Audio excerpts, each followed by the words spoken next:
station of Fox Sports. We are Baltimore. We are Minnesota.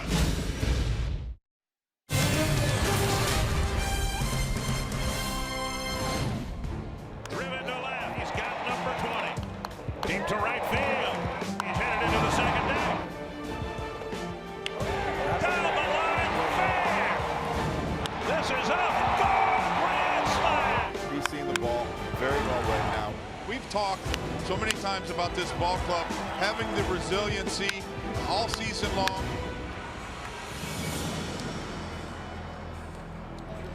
The Twins finally broke through and put together a 5-game winning streak at the perfect time. The Twins trying to reemerge as a contender for a postseason spot, and the 5-game winning streak has seen them climb above Kansas City in the American League Central, 3.5 games behind Cleveland. It's also seen the Twins climb to the cusp of a wild card spot. They start playing tonight, just a half game out of that second wild card spot. We are at Comerica Park in Detroit, and Twins baseball on Fox Sports North is presented by State Farm. When Torrey Hunter broke in with the Twins, he terrorized everybody, robbed home runs, hit home runs. He did a little bit of everything, and he did a lot of it against the Detroit Tigers. And then towards the end of his career, Torrey became a Tiger, and he did a lot of the same things against the Minnesota Twins. Still good in the outfield, although he claimed to consider retirement shortly after that catch. Dick Bramer joined here in Detroit by Torrey Hunter for this 3-game series. I did consider retirement after that catch. You just see me roll over right there? Yep, at the age of what 38, 39, 40, whatever you were. No, I was 29. 30, plus, 31, right, yeah, gotcha. plus 10. Well, it's been a good 5 games for the Minnesota Twins, and offensively, we've seen them drive the ball over the fence for home runs. We saw games like last night where they scored 7 runs with a double and 11 singles. It's been a really nice output by the lineup. Oh, these guys, man, they're grinding at bats out. These guys are, like a half game back in the wild card. These guys have been driving the ball pretty well. You talk about Kepler and Rosario hitting multi-home run games, and Dozier coming up with some big hits with the bases loaded, had a good grand slam going the opposite way. Everybody's stepping up, and Polanco's been playing great baseball, but these guys have been doing everything well. They've been pitching well. They've been running the bases well. They've been doing a lot of great things, and that's why they're amongst, the top 10 in every category in the last week in Major League Baseball, because they've been doing a lot of things well. And they'll be facing a familiar pitcher tonight, Anibal Sanchez, who's really had some difficult times over the last couple of years. He had a good ball game against the Twins at Target Field, but the Twins have had pretty good success against him over the last several appearances. One of the guys that's helped rejuvenate the Twins lineup, the center fielder Byron Buxton, started turning things around before he went on the disabled list, and he's kept hitting since he's returned. We'll talk more about Byron when we come back.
continues to swing the bat very well. Base hit right field. Really nice at bat by Byron Buxton. 2 hits, 2 runs batted in for Buxton. This young man has been working extremely hard to get back to where he was. We were reminded last night how interesting this lineup is, how productive this Twins lineup can be when Byron Buxton is getting on base, as he did last night. The Twins scored 7 runs in large part because Byron had a really good day at the plate and on the bases. And we welcome you back to Comerica Park. Dick Bremer along with Torrey Hunter. You take special interest, I know, in Byron's progress. And since we were last working together in Houston, there's been some progress. Oh, yeah, the last 16 games, this guy's been swinging the bat well. He kind of got rid of that leg kick, and he kind of simplified his swing. You know, he has no stride right now. It keeps him short to the ball. All he has to do is make contact. With that speed, that God-given speed that he has, he can change the game. And you see, you know, the last 16 games, he's hitting 365, 11 runs, you know, a 421 on-base percentage. So he's been walking, he's been getting on base and causing havoc with his speed. So I'm excited that he's starting to go back the other way, hit the ball the other way, and playing well. It's been a very frustrating year for Kyle Gibson, but very likely his best start this year came against the Tigers at Target Field. He'll try to pitch a repeat performance tonight in the opening game of this 3-game series.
About an hour. It was more than a shower. It was a downpour, actually, but the field's in good shape, and we're ready to go.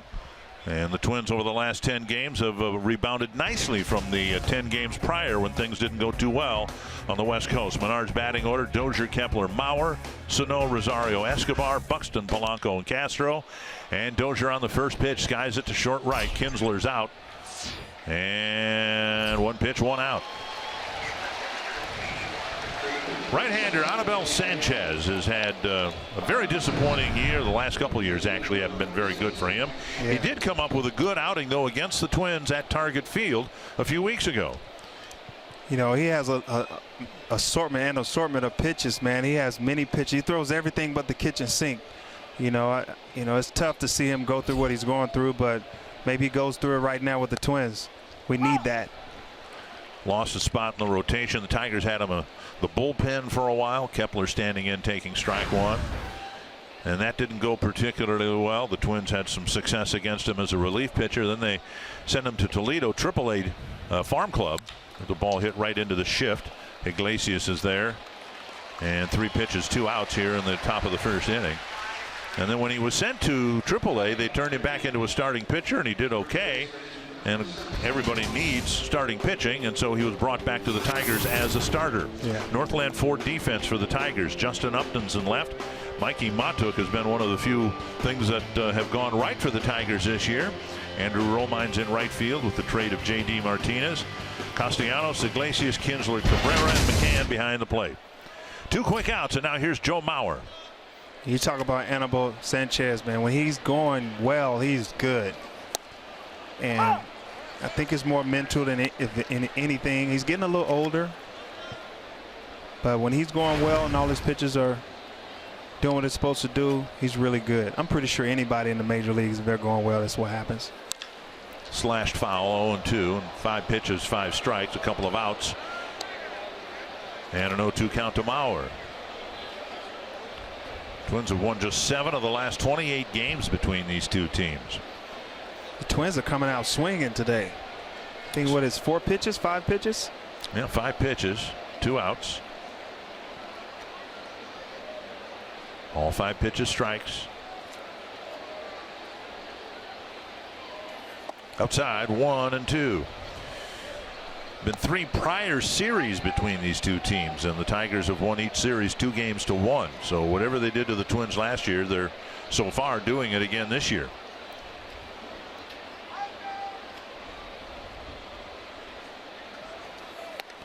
You know, sometimes when you're playing a team, and sometimes every team has a team's number, and I think the Tigers, it's more of a mental thing with the Twins. They have the Twins number. When the Twins play these guys, they say, oh man, this team is actually dominating us. And then when the Tigers play them, they're excited to play the Twins. So it's more of a mental thing. Loop foul and back into the seats. Still 2-2. Last year that you played here, I remember the Twins weren't very good, but they won the season series against the Tigers, and you said at the time that's one of the reasons you came to the Twins, because you saw this emerging talent. Oh yeah, I mean, you had Danny Santana was having an outstanding year. Yeah. Kenny Vargas came up hitting balls 300 miles an hour. There's a ball hit to the gap in right center field, and it's down for a hit. Fielding it on one hop is Romine, and that'll get Sano to the plate with a man aboard. Pretty good at bat by Joe Mauer, staying on him and staying short and getting that base hit. Try to get something going this first inning. Sano to the plate. Picked up some singles, some of them important singles in the Milwaukee series. We haven't seen him hit the ball over the fence yet since he missed a couple of games with a sore left hand. Yeah, he's been hit a couple times. When you have an injury to the hand or anything that alters your swing, you're not the same guy. Check swing and a called strike. I'm pretty sure he's not trying to alter his swing and try to be the same guy, but when you have a little pain here and there, you know, you have to kind of alter and create a different swing path.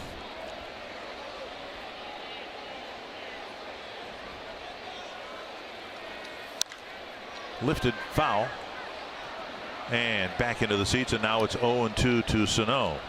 He just missed that.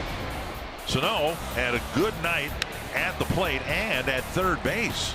Good all-around game for the Twins' third baseman. Oh, this guy, man, he's just making things happen. He's doing what he can with the injury that he has. I'm pretty sure he's pretty slow, but that glove never slumps. It should never slump. Defense never slumps, and offensively, you know what he can do. He has an injury and stands short and still helping the Twins win games. Leading the major leagues in strikeouts with 154. And now Sanchez is ahead of him 1-2. Man, we have 2 months to go. I know.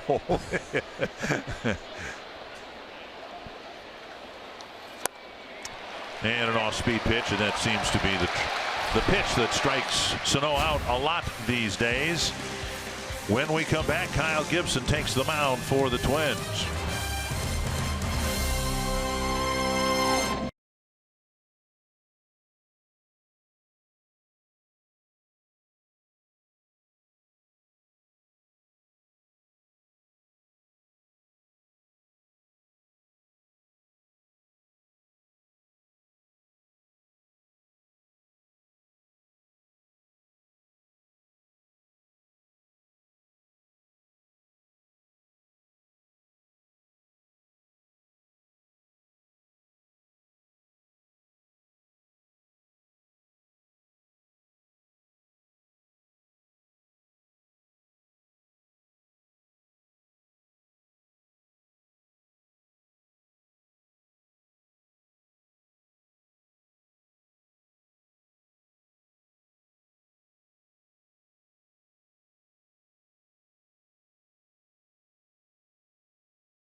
year with the Tigers, kind of a year that has seen them start a transition as much as they are able to into a rebuilding phase. The Menards batting order for the Tigers: Ian Kinsler, Mikey Matuk, Justin Upton, Miguel Cabrera, Nicholas Castellanos, Victor Martinez, James McCann, Andrew Romine, and Jose Iglesias.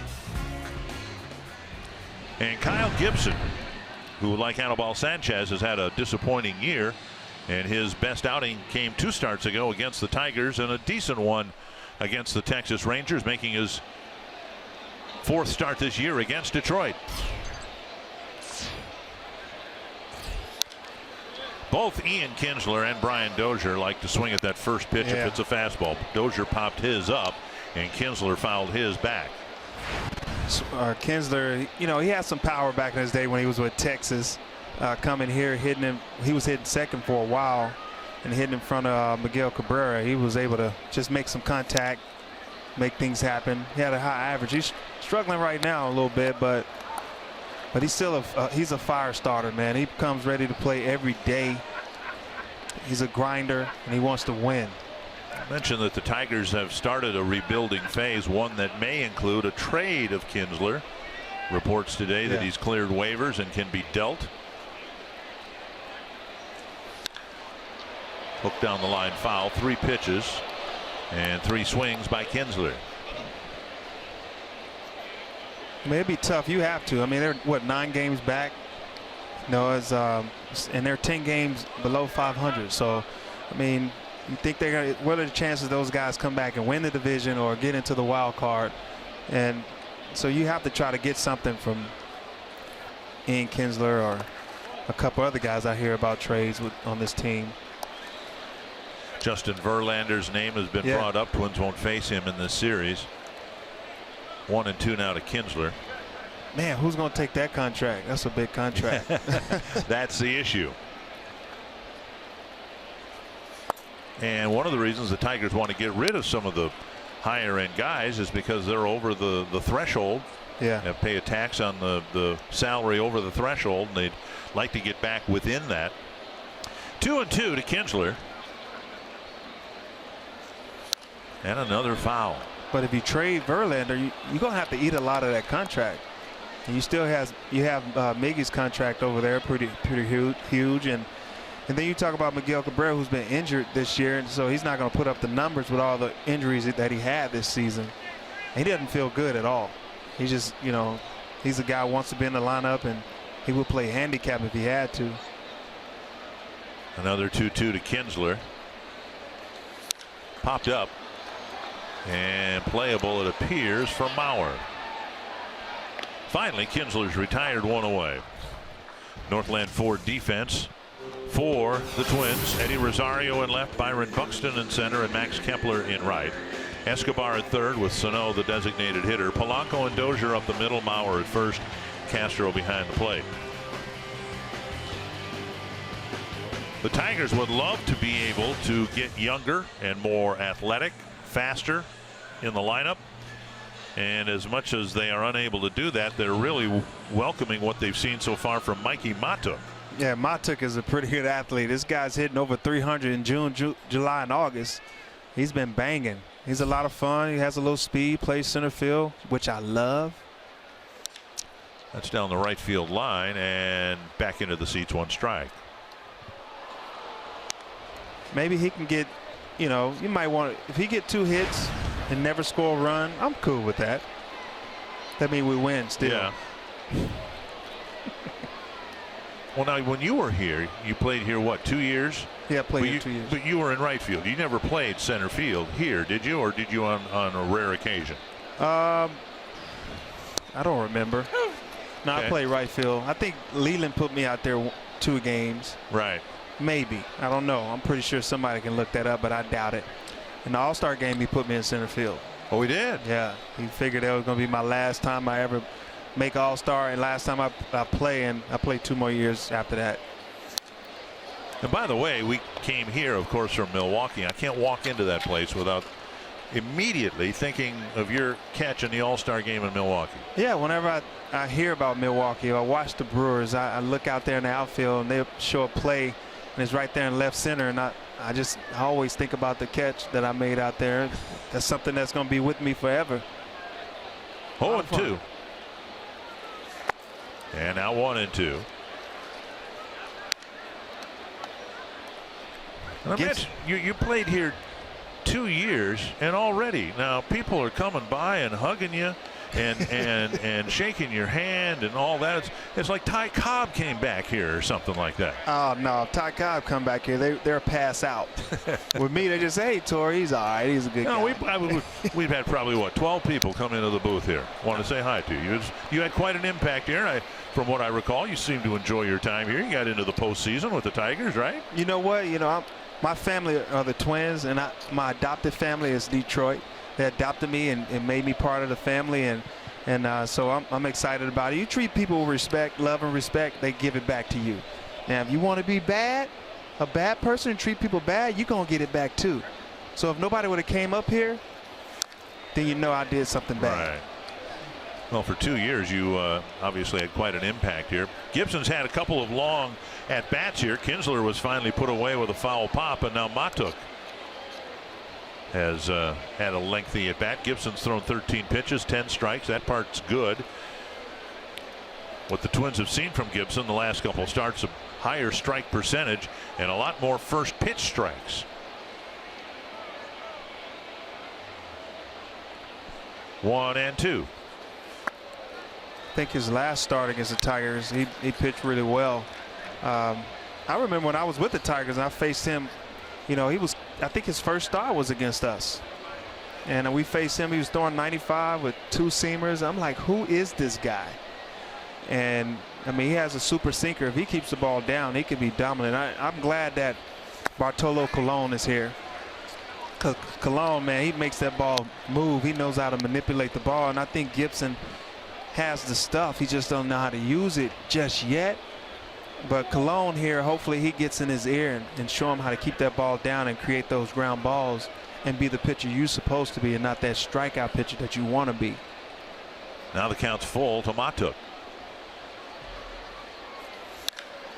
High and deep to left center field.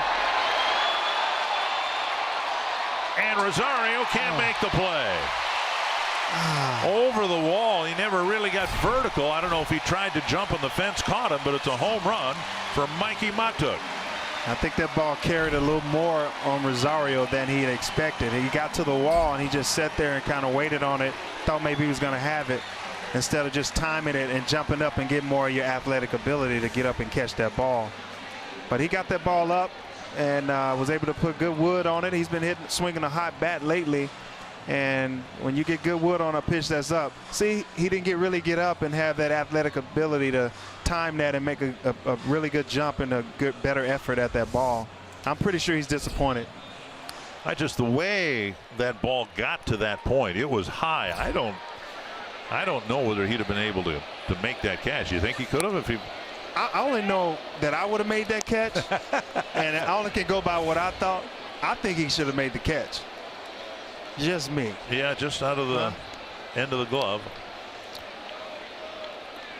Yeah, it looked like he tried to jump and his shoulder almost caught into the fence. Well, what happened, he got to the wall and he was there already waiting. He should have been timing it in the edge of the grass and to the warning track and able to get more up, and more athletic lift out of his body. 1-1 now to Justin Upton. He's disappointed.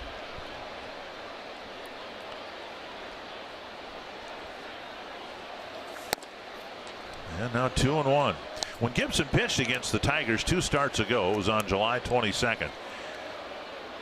The line was good, but his pitching was actually better than the line. 3 earned runs in 7 1/3 innings, but what it doesn't tell you is he had 7 shutout innings, then ran into trouble in the 8th inning. There's a called strike.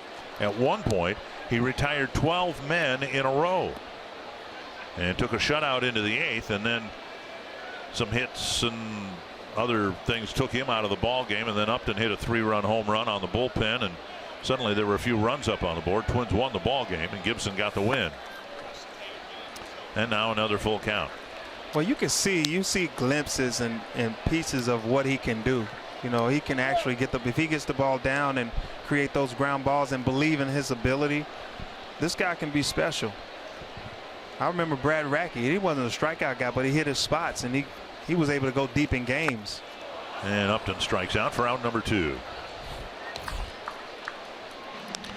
And with 2 down, the base is empty. That'll bring up Miguel Cabrera. Tonight's Cold Hard Facts brought to you by Clean Crisp Coors Light.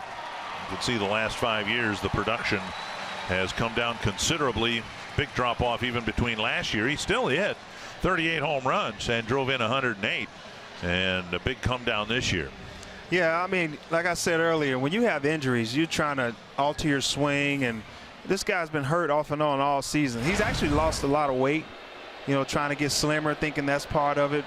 He stopped lifting a lot of heavy weights, and he's trying to make a change. He's 34 now.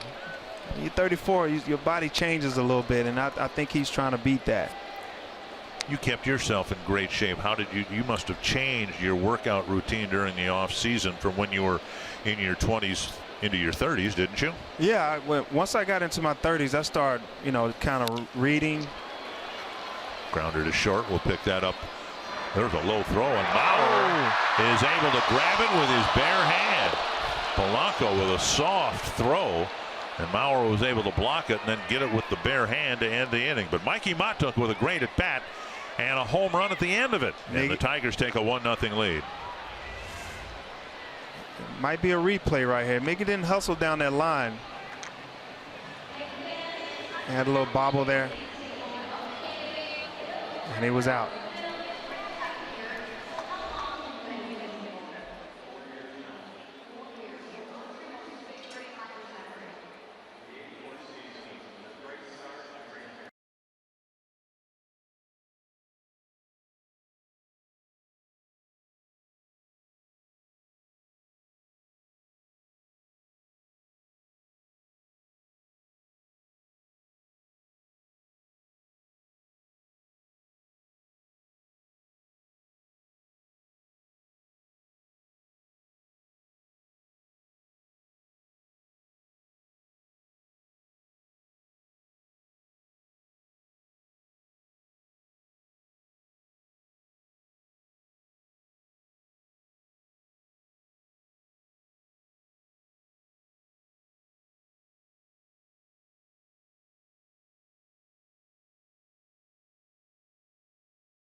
It's Mike Trout in a tie game with the bases loaded. Emptied the bases with a double down the left field line. Now the Angels are right behind the Twins, but the Mariners are ahead of the Twins. And so that was a big turnaround last night with the Mariners still sitting a half game ahead of Minnesota in the wild card standings. And the Angels right behind the Twins a half game, along with the Royals sitting at 500. Eddie Rosario takes strike one from Sanchez. It'll be Rosario, Escobar, and Buxton here in the second inning.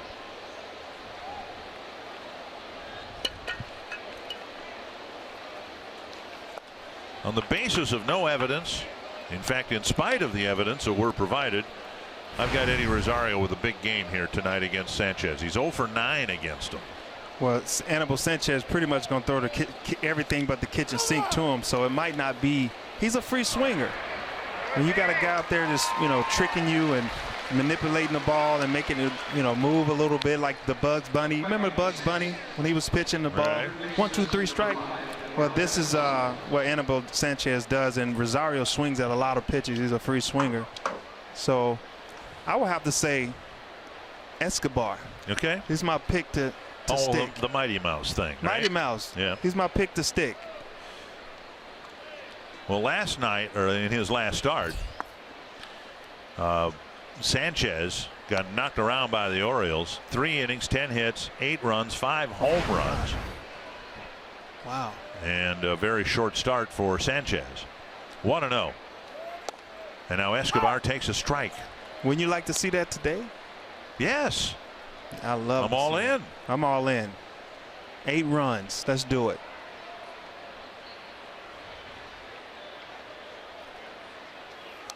Foul back. 1-2.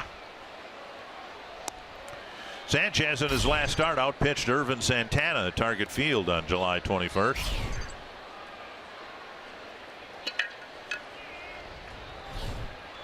One and two. Ooh. Called third strike.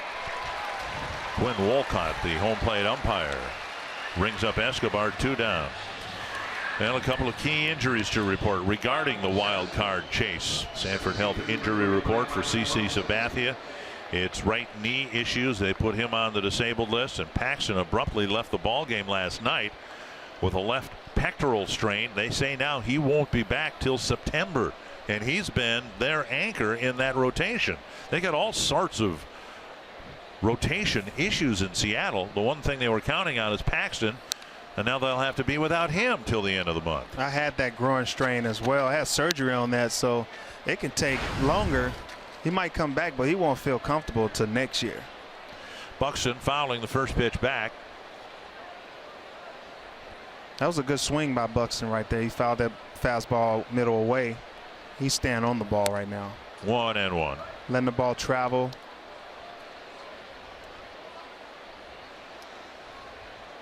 He's feeling good right now. I talked to him. He's pretty confident. And he's excited. On the outside corner. That's a tough pitch. A little off the plate. Do you think I'm umpire? I'm anti-umpire? No. No? No, not at all. I'm not. Sometimes. Checked his swing, and it's 2-2. Again, last night when Byron got on base, the game changed. Everything about the game changed with his speed at first base. Pitchers were throwing over there. They were distracted throwing pitches to the plate. Balls put in play, and the infielders tighten up because this guy runs so fast. 2-2. Foul ball. I mean, his speed creates havoc. I mean, you're talking about, okay, he has the speed. He gets on first base. The pitcher is like, I don't want him to steal, so they're going to throw a fastball. So it helps the hitter after him as well. So when Buxton gets on base, he creates havoc with the infielders. You got Iglesias over there trying to rush his throws. I think he has one of the best gloves in the game.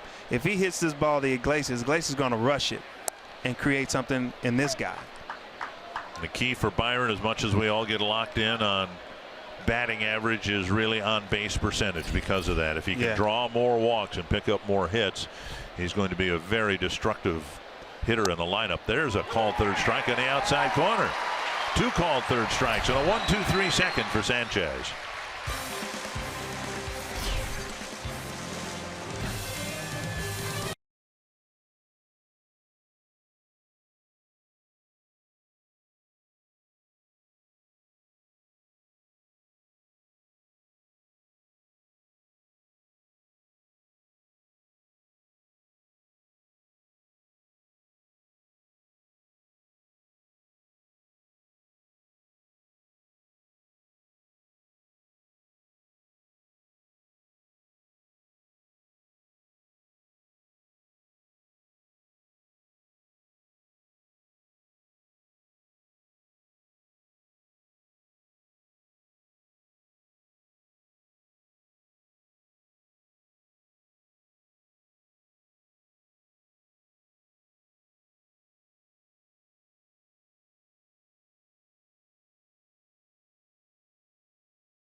is presented by Chevrolet, the #1 selling brand in the Twin Cities. And by State Farm, here to help life go right with the home and auto protection you deserve. 1-0 Detroit going to the bottom of the second inning, and Nick Castellanos, Victor Martinez, and James McCann will face Kyle Gibson.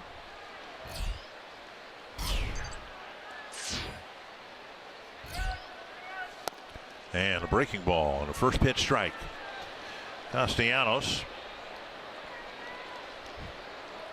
Martinez, and McCann, and Gibson hoping for a quicker second inning than first. Some long at bats in that inning. Matuk with a home run just over the wall and just out of the reach of Rosario for the only run of the game. And another off-speed pitch, another swing and a miss. 0-2. I had a chance to play with Nick my last year here, and I saw him at third base, and he was a little shaky over there. But that guy was out there every day in the last 2 years. He's been working on it. Now he's playing pretty well over there at third, and he's consistent at kind of at the plate. Yeah, he's hitting 240, but he has a little speed. He's leading the league in triples, I think. Yeah, how about that? 9 triples.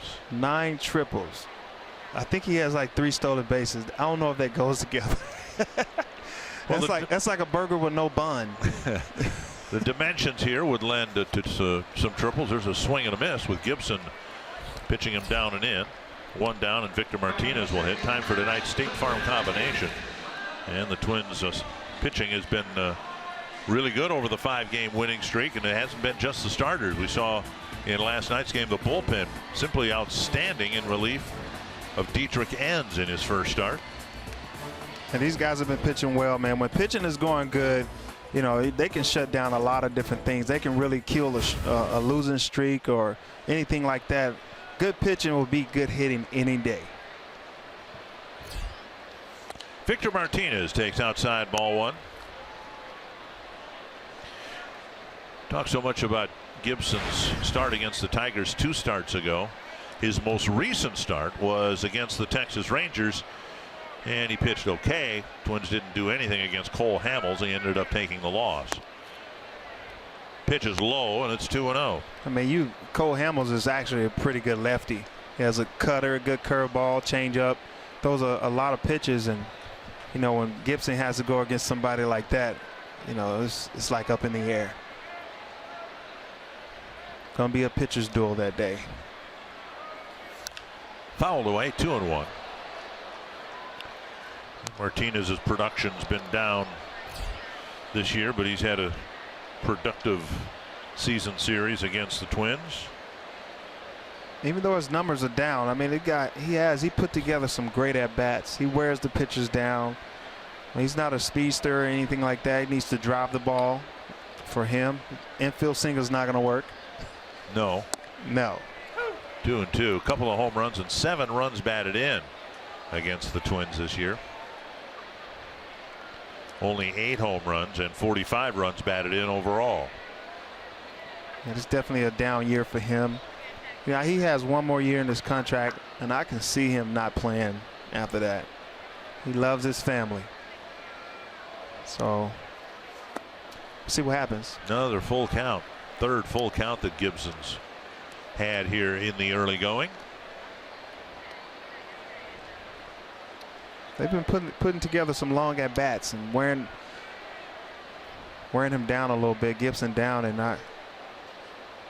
I mean, if he keeps this pace up, he won't make the 5th inning.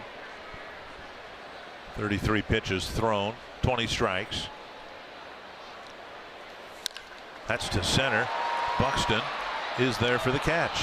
Well hit ball for out number 2. Time now for the Car Soup Scoop from the clubhouse. Paul Molitor really encouraged not just with the 5 wins, but how they've been accumulated with good all-around game, good relief work, good play in the field, some timely hitting, all the things that a contending ball club needs to do in the final 2 months. And I asked Paul about the overall defense, whether he was surprised or how you could explain that pretty much every position on the field has been upgraded defensively with a lot of the same players, of course. Mm-hmm. And he says, well, we made it a point of emphasis in spring training, and guys took it to heart. And the Twins will hope to see continued improvement against Kyle Gibson, or with Kyle Gibson. Strike one. You have good defense, man. You can stop a lot of things. You give me a good defensive team, I'll show you a playoff team. And with this team right here today, you look at that outfield. I can throw that outfield with any outfield in Major League Baseball. These guys can really play and cover some ground. Very athletic and talented out there. Defensively, you talk about Doze, who's pretty solid. Joe Mauer, really has a glove over there, and Polanco has a great glove. You saw what Sano's been doing the last week at third. So these guys have been playing the game. Where you supposed to the play. bad foul. Well, you know of which you speak. I mean, you guys had a pretty good run starting in 2002. And in 2001, you and Doug Minkiewicz won Gold Gloves. And that was kind of the cornerstone of what would follow. It was the defense. You in the outfield, Minkiewicz at first. And that was the thing that really started to turn the corner, I thought, at least, for the Twins' successes with the 6 division championships that would follow. That one pulled through the hole, and McCann has a 2-out single. Yeah, he left that pitch up. When Gibson leaves pitches up, that's when he really gets hurt. If he keeps those balls down, he would create the ground balls that he really needs. He left a curveball up right there. You leave this curveball. Kirby Puckett used to say, if he hang it, you bang it. And that's what he did right there. Here is Romine getting a chance to play more with the trade of J.D. Martinez to Arizona. We'll see Martinez in Arizona next weekend when the Diamondbacks come to town. Ball one. Ooh, Diamondbacks. J.D. Martinez pitch him in hard. Has some power to right center, huh? Yeah. Wow. This guy got released, by the way, by the Astros. J.D. Martinez. Yes. Yes. Romine chases the pitch up, and it's 1-1. It'll be kind of a special weekend with the Twins Hall of Fame induction. Michael Kadire being inducted on Saturday. Andy McPhail being inducted on Sunday while the Diamondbacks are in town. It'll be good to see Ron Gardenhire again, the Diamondbacks bench coach. Yeah, I'll be there. Tap to the right side, right to Mauer. He'll go to the bag and close out a scoreless second inning. On to the third. The Tigers have a 1-0 lead.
Presented by Northland Ford.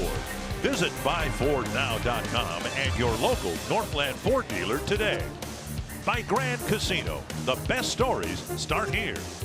And by Menards. Save big money at Menards on all your home improvement needs. Twins fans here at Comerica Park hoping to watch a winning streak that will continue to grow. Right now at 5 games, Jorge Polanco, sad to leave Milwaukee. He had a wonderful 4-game series with 10 hits against Milwaukee pitching. Strike one to Polanco. Castro and Dozier will follow. He's definitely stepped it up a lot. Polanco did, and shortened that swing up, and he's on a roll. 10 hits in one series is pretty impressive. Outside, 1-1. Twins got a base hit with 2 out in the first. Mauer with a line drive single.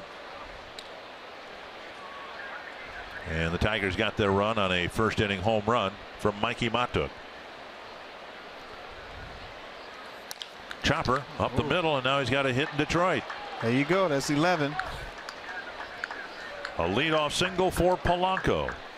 We talked about it August 19th and 20th. It's the Twins Hall of Fame weekend at Target Field. Saturday, August 19th, Michael Kadire is inducted, and the first 10,000 fans get a Kadire bobblehead courtesy of Delta Airlines.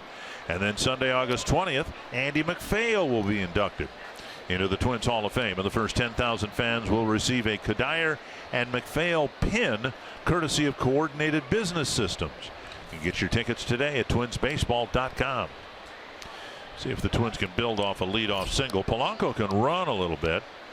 McCann's got a really good arm behind the plate, but that's just part of the issue. The Twins will be, or already have, timed Sanchez in terms of how quick he is to home plate. He has quick feet. He's pretty quick to home. But Polanco still can get something out of it, because if you can figure out when he's throwing that off speed and get a good jump, get in scoring position for Jason Castro. Down and away, ball one. What we saw yesterday with Buxton hitting ahead of Castro and getting on base, it's very easy, if you're not careful and you're pitching, it's very easy to walk the batter when you're concerned so much about the speed that's at first base. Or you can make a mistake and they can hit it out of the park or drive it deep in the gaps. So you can tell that he's concerned with Polanco's speed over there. Polanco has a 9-game hitting streak, by the way. That single gave him 9 games. It's been banging. There he goes. Pitches on the outside corner, and Polanco is out at second. He is safe. Might want to check that. And we'll see. Polanco may have hurt himself on the slide. He looks a little banged up. Second base umpire is Ben May. He tagged him pretty high. I don't know for sure, but he looks safe to me. Couldn't even see the tag on that close-up, and the Twins are not going to challenge it. Yeah. Oh, yeah, he's out. That's one thing about the replay. When it's right, it makes you look bad. 1-1 to Castro. Another McCann showing off his arm. Another throw out at second base.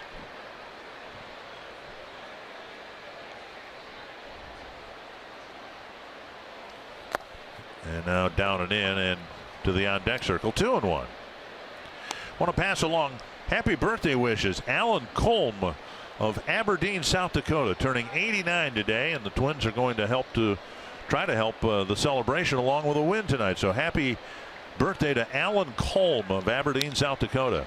Happy birthday, Alan. Castro flips one to left field. Justin Upton comes in, makes the catch, 2 away. It's a lot of wisdom. 89 years. 2 down, and now Brian Dozier, who popped up the first pitch he saw, and it was caught by Kinsler. Dozier's at it again. 9 home runs since the All-Star break, and of course last year, right after the All-Star break, he got into a home run binge. He had 28 home runs after the break, and he's got 9 again this year. 1-0. You know, one thing that's exciting about him right now is him going the opposite way. I mean, with power, with thump. I mean, if you can go opposite field, you can cover the whole field. He can hit balls out to left field. We all know that. He has the power. But when you start hitting balls out to right field and right center, left center, and covering the plate, that's impressive. I mean, this guy's, he's still getting better. He's still learning the game. Just high missed that fly to center, and Matuk with plenty of room out there. makes the catch. Twins get a single, but only 3 men bat. And you're watching Twins baseball, presented by State Farm.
The park among, I believe, the Minnesota Twins players. But Detroit, I like it. I don't mind it. Not much to do, but good stadium. It's a pitcher's park. It's a big park, so I love pitching in it. It's humongous in center field, and I never seem to pull a ball down the line there. I always seem to hit it center. Overall, I just kind of feel like it's a pretty cool atmosphere to pitch in.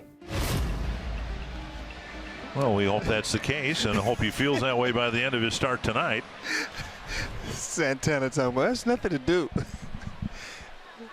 Well, your perception, I'm guessing, of this ballpark might have changed when it was your home ballpark, as opposed to visiting here and playing 9 games a year here or whatever.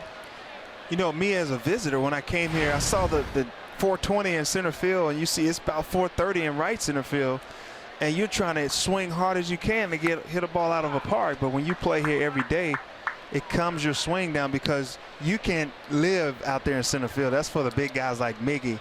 So I cut my swing down, and I actually, you know, had a good season here. I played pretty well. Didn't try to hit home runs here, and I hit some, but not many. You must have popped one over the right field wall a few times, right? Little dribbler, going to be a tough play. Gibson hesitates, still has time to make the play. Yeah, when the wind is blowing right center, that's when I put my ball in the jet stream. I mean, it's 330 to 365 with a short wall. You can see Gibson stopped because he thought Castro was going to get it, and eventually was able to make the play, 1 down. See, you see the flag. The flag, there's nothing moving right here, this flag at the baseball field. We never go by that flag. We actually go by the flag on top of that building out there in right center field, and that lets you know what the ball's going to do. That flag is moving, the ball's going to fly out that way. You don't see any wind. Left field, the ball doesn't travel as much. Kinsler down the right field line. Kepler chasing it, and that's a foul ball just wide of the line. Very close to being a double. That was very close. Game of inches, boys. Got a good ball, tried to go to right center field, and just missed that by inches. Back to the plate with 1 strike.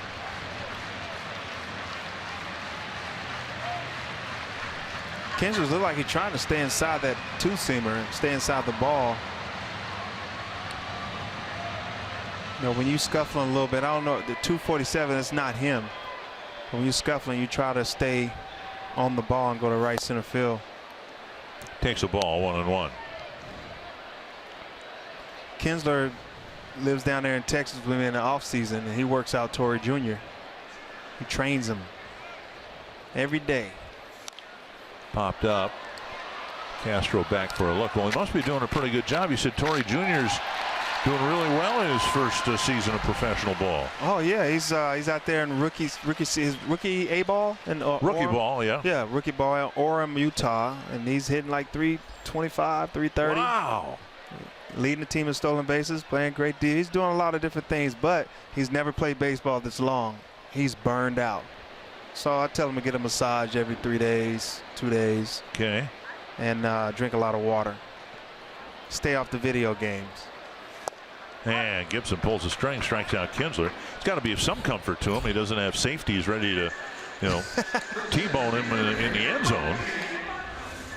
Yeah, here's the last pitch. Slider mixed it up on him, threw him a couple two-seamers in, and finished him with that slider, kept him off balance. That's probably what it is, don't you suppose, for Torrey? I mean, this is the time of the year when guys start ramping up football and all that, and he won't be doing that this year. Yeah, this is his first time that, right about this time, he's in two-a-days and working his butt off and, in the hot sun, and now he's playing baseball, not getting hit, not doing 2,400-yard dashes. Having his dad fund him for massages and all that? No, he's going to use his minor league salary. Oh, he is? Yeah, okay. Be a man. Be a man. Figure it out yourself. One strike to Mikey Matuk. He had a long battle with Gibson, and then he won the battle with a high fly to left center field, and it was just out of the reach of Rosario and just over the wall for the home run that has made it a 1-0 game. Outside now, 1-1. Gibson has 8 of 11 first pitch strikes. It's pretty impressive.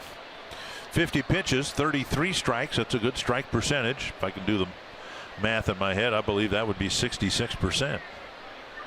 Whatever you say, I trust you. Swing and a miss, and it's 1-2. Why you just can't say 60%? Why you put the other 6? Well, because there's a big difference between 66 and 60%. Yeah, I mean, when you talk about money. Yeah, well, and if you're a pitcher, throwing strikes is money, right? You got to throw strikes. But if you know 66%, why are you doing this? Why are you not a fund manager or something? Would you trust me with your money? No. 1 and 2. And now 2 and 2.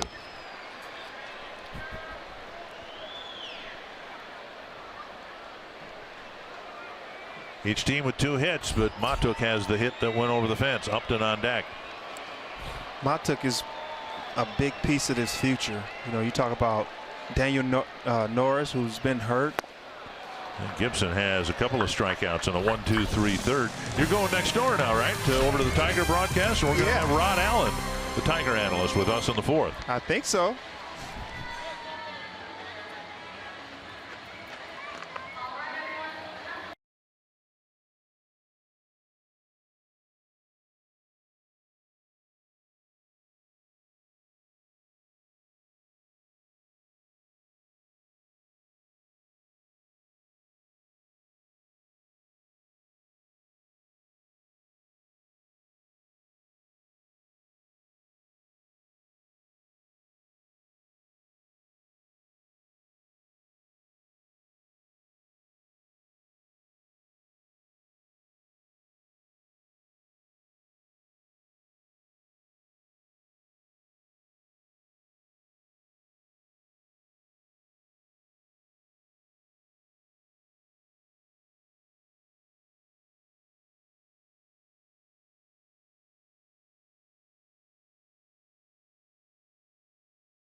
Very happy to have a good friend of mine, Rod Allen, who does what the analysts do for Minnesota, only he does it over for the Tiger Network. Good to see you, my friend. Absolutely. Thanks for having me over. Torrey Hunter is going to be telling tales over in the Tiger broadcast, and we get a chance to pick your brain about the Tigers season. You know, we've seen the Tigers, I think, probably at their best this year. They've won 6 of the 9 games with the Twins, but overall it's been a disappointing year for the Tigers and their fans. Yeah, it really has been. I mean, really, they have not clicked on all cylinders all year. I mean, their longest win streaks of the years have been just 4 games, and they've had some injuries. They've made some deals at the trade deadline, trading away Wilson and J.D. Martinez and Alex Avila as well. So, I mean, it's a team that's probably looking toward next year. I mean, you can't tell the players that down in the dugout in the clubhouse, but clearly management is thinking along those lines. Kepler up the middle, but again, he hits it into the shift, right where he hit the ball in the first inning, 1 away here in the 4th. Meanwhile, you guys are playing some of your best baseball of the year, but for whatever reason, whenever the Tigers show up, they seem to play good baseball against your squad. Yeah, there have been 3 prior series, and the Twins have won 1 game in each series, and 2 of the series have been at Target Field. It's been a good last week for the Twins, to be sure. Mauer at the plate. He delivered a single with 2 outs in the first inning. What, you know, we mentioned over here in the first couple innings, Rod, that it seems like from a distance that this is a kind of the beginning of a transition for the Tigers, with J.D. Martinez being traded. Alex Avila, the son of the general manager here, who pulled the trigger on the trade. But what more do you think will happen here this August? We mentioned Kinsler apparently cleared waivers today and can be dealt. Well, there's a couple of guys that obviously some teams have some interest in. Ian Kinsler's name continues to come up. Verlander, his name continues to surface. If it's the right deal out there for Al Avila, the general manager, he'll make a deal. There's no doubt about that. But he doesn't want to give away anybody, and they don't have to give away a salary. Mauer to right, down for a hit, and he's 2 for 2. For instance, with Justin Verlander, if a team wants to give up a couple of prospects for Justin, they'll make a deal, and they may even eat a little bit of that money. But with that being said, you also have a team that will keep Justin Verlander because he's a franchise player and possibly Hall of Famer. But Justin right now throwing the ball as well as anybody in the American League. 3-0 in his last 3 starts. ERA under 1, whip well under 1. He touched 101 miles an hour just a couple of days ago, sitting at 95, average 95 all season. That's back to what he was doing in 2011. There's no doubt that Justin Verlander would re-energize a clubhouse and help somebody down the stretch should they move him. Here is Sano with Mauer aboard and 1 out. From a selfish standpoint, I'd love to see him stay here in Detroit. I've watched every single one of his starts since the beginning of the 2005 season, and he's been a joy to watch. And as you said, no one's pitching better than he is, and I'm not sure he's ever pitched better than he has in the last 3 starts. He's got no hitters to his credit, but my goodness, he's just dominated. Well, I think what Verlander was doing a lot of last year, and he nearly won a Cy Young last year, he was living on that fastball upstairs because of the high spin rate. He had one of the highest spin rates on the fastball upstairs, and he got lots of swings and misses on that pitch. But this year, teams are fouling that pitch off, so his pitch count with regularity will continue to climb, and by the time the 6th inning rolled around, Justin was at 100 pitches. And so he went back and watched some video of the year that he won the MVP and the Cy Young, and he thought that he was throwing the ball downhill in that particular year, and he really started working downhill. And he's limited all the foul balls. He's going deeper in games, and he's pitching some of his best baseball now because of those adjustments, working downhill in the strike zone again, instead of relying on that 4-seam fastball upstairs. 1-2 to Sano. He was a strikeout victim in the first inning on an off-speed pitch from Sanchez. 155 strikeouts on the season now for Sano, quite high, but I guess you guys can live with that. A guy hitting 25 and 72, and I guess management believes with time he will get better. Hoping for something of a career arc similar to Miguel Cabrera's, but Cabrera was never that much of a strikeout guy. No. Very close pitch, and now it's 3-2. Don't know that the Twins will do much with Mauer at first. Sano is strikeout prone, and Joe not the fastest guy in the world. Let's see where this pitch was. That's a nice take here by Sano. It's that changeup that Sanchez has been throwing about 30% of the time, and he might come right back with the same pitch. Laced to left. And Sano has a single. He did come back with that same changeup, but he left this one up, and he's lucky that Sano didn't hit that ball out of the ballpark. Kepler hit his ground ball pretty sharply. Mauer and Sano have line drive hits, and let's take a look at where this changeup was located. Yeah, he's lucky that the ball didn't leave the yard. Yeah, he's lucky that's not home run number 26 for a guy that swings the bat and always hits the ball over 100 miles an hour. Sano. Rosario at the plate. Ron, I want to ask you about the American League Central. Of course, you see all the teams as frequently as we do. Cleveland leading, but it's not the runaway season many predicted for the Indians. There's a ball hit to left, and retreating is Upton at the wall, and it is gone. A 3-run home run for Eddie Rosario, and the Twins take the lead. Yeah, that was Sanchez's issue in his last outing. He gave up 5 home runs to the Baltimore Orioles. And that ball, we've seen Rosario with really good power in that direction.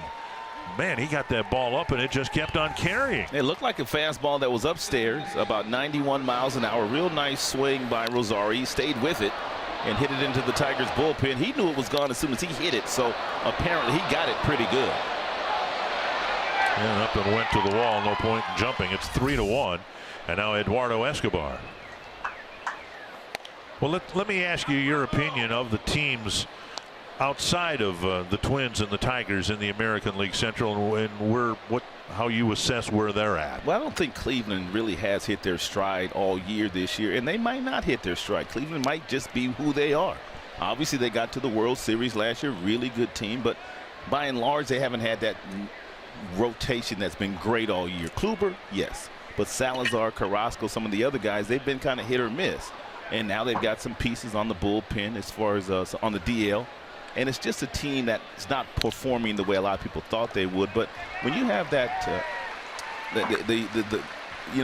on your back, when people are looking to beat you every single night, you get everybody's best. When you look at the Kansas City Royals, I like that team. Very athletic. They got good players. They got good pitching staff. I like your team as well. I mean, you guys lost 100 games last year. You traded some pieces at the trade deadline. Now look at you. You're right back in this thing. I just love the way that Paul Molitor gets these guys to play. Well, here's something you take with you to the Detroit booth. The Twins record right now is 57-56. Okay. Buxton threatens to bunt, takes a strike on the outside corner. Last year on September 30th, the Twins were 57-103. Ooh. I pray every night this doesn't happen, but the Twins could lose their next 47 games and still not be worse off than they were last year after the same number of games. Well, I think they underachieved last year after doing what they did in 2015 with such a young roster, and a lot of those guys really performed well. They took a step back last year, but I think you're seeing more of what these Twins are going to be in the future as these guys start to mature. The Polancos and the Buxtons of the world, and Dozier just continues to get it done. And Buxton gets called out on the pitch on the outside corner again. The Twins are done, but the Twins score 3 on the Rosario home run. Rod, good to see you, my friend. Thanks for spending some time with Twins TV. Absolutely. Thank you.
you by Toyota. Oh man, you got Maytuck that hit a home run in the first inning, and they lead. Detroit leads 1-0, and then you have Rosario, who came up big last inning, hitting a 3-run shot to opposite field. Yeah, I got to give you props for that. All right. Dick, you did say that Rosario was your pick to stick today, and he did that. And the Twins have a 3-1 lead. Justin Upton takes ball 1 from Kyle Gibson. Miguel Cabrera and Nick Castellanos will hit for the Tigers. Rosario is swinging a big bat right now. What's that? 3 home runs in 7 days? What does he remind you of anybody you played with earlier in your career? I can't think of a left-handed batter that the Twins had that kind of power to the opposite field. We would see Corey Koski hit Jock Jones. Jock Jones, yeah. Skinny body, skinny frame. Yeah, you're right. Little guy with thump. Yep.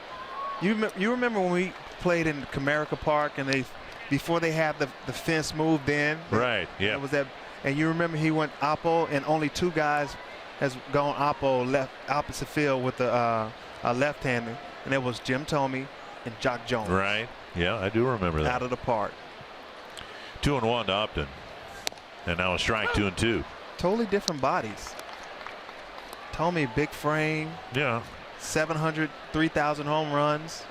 And he got number 600 here at Comerica Park. 599 and 600 were hit in a Twins uniform here. 2-2 to the leadoff man, and the Tiger 4th. Zipped him inside, full count. Cabrera on deck. Justin Upton is having a pretty good year for these guys. I mean, he's hitting around 275 and 21 homers. And he's been the more consistent hitter on this ball club. You know, with Miguel being hurt off and on, and Victor Martinez having a rough year, this guy's been pretty much consistent. 3 straight strikeouts for Gibson. And he's got 5 in the game. And that'll bring up Cabrera. Take a look at Fox Tracks, presented by Dodge. And here's the pitch, a 2-seamer that came back. If he does more of that, he can freeze a lot of guys. When you look at that pitch and as a hitter, and you see that pitch outside, you kind of give up on it. And then if he throws a 2-seamer and it comes back, you freeze a guy. And that's what they call the guy was frozen on the called 3rd pitch. Here's Cabrera. And a strike. Upton, an all-star for the Tigers. And Cabrera was not this year for Detroit. Injuries. Drilled to center. Buxton back, turning around one way or the other. Oh, what a catch! What a catch by Byron Buxton in center! Oh my goodness. Really? Byron Buxton turning one way and then the other, and a dive at the end, and an incredible catch for out number 2. Man, this ball was hit pretty hard to center field. Byron Buxton, went left and found the ball. Man, was twisted around and made a great catch. Why is my hair standing up on my head? Oh my goodness, I'm ball headed. That is unbelievable. Wow. He hit that ball 420 feet from home plate. One of the best center fielders in the game right there. 2 down, and now Castellanos. You know that guy saves a lot of runs with his glove. Yeah. Despite what he's hitting this year, and I told him, if you hit 230 from where he was 2 months ago, and he was hitting like 170, 180, and he's hitting 230 right now, he's bounced back. He's done some things. But defensively, it never slumped. This guy saved a lot of runs for the Twins, and the reason why they're in this position right now, he's one of the key reasons why. There have been games where he's gone 0 for 4 and struck out 3 times, and yet been the reason the Twins won the ball game because of his play out in center field. And I think that's not magnified. That defense is unbelievable. His defense stops a lot of runs. He might save 2 or 3 runs a game. And a rocket right over the back of Gibson. A 2-out single here in the 4th. Twins fans, if you can't catch the games on TV, you can stream them live on your mobile device with Fox Sports Go. Download the app, take Fox Sports North and Twins baseball with you wherever you go. Now, you played an awful lot of center field, and you played it as well as anybody did. I want to ask you, because now we analyze these things about, you know, a route efficiency, right? Now, I don't know how exactly they measure it, but that was not the most efficient route, because from where he started to where he caught the ball, he went one way and then the other. But when you're playing out there on a ball hit like that, you have no idea which way it's going to break, do you? The hardest ball to play as an outfielder is the one hit right at you, a line drive, hit right at you. You don't know how to play it, but the only thing you can do is break to the opposite side, your glove side. Usually you break to your glove side first, but he broke the opposite way, his throwing side, and he had to make the adjustment on his. But you always taught to run in a straight line when you're running backwards, and he did a pretty good job with a ball hit that hard. But to be that athletic that you can make that adjustment that he had to make just in time to still make a diving catch, that's incredible. That's God-given. That's pretty impressive what he did. 1-1 to Victor Martinez. He lined out to Buxton his first time up.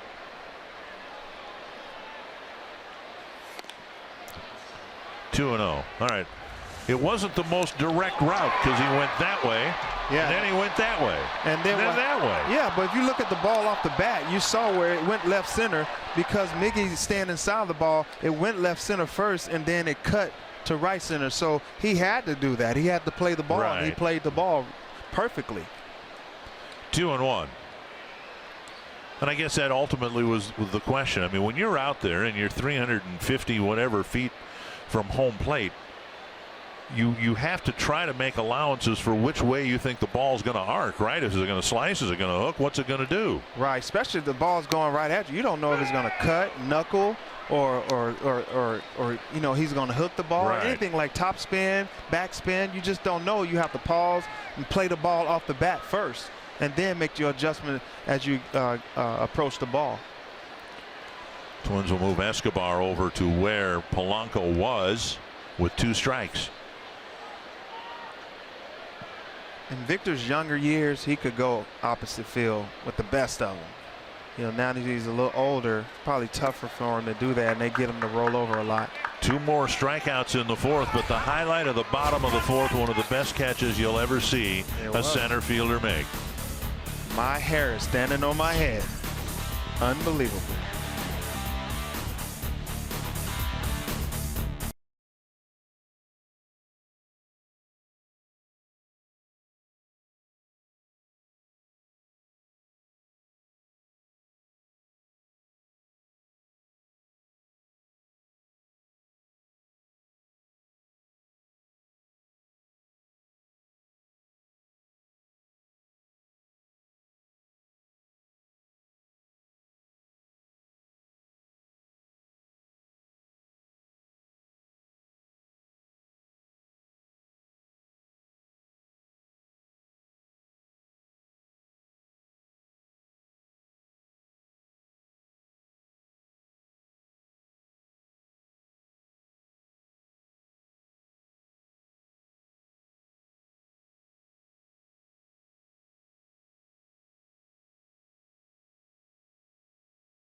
Long legacy of great center fielders in Twins history, but he's made catches that literally take your breath away. Man, these catches are pretty impressive. What he's done this year, I'm telling you, you guys got to appreciate it because you might not see this, you know, ever again.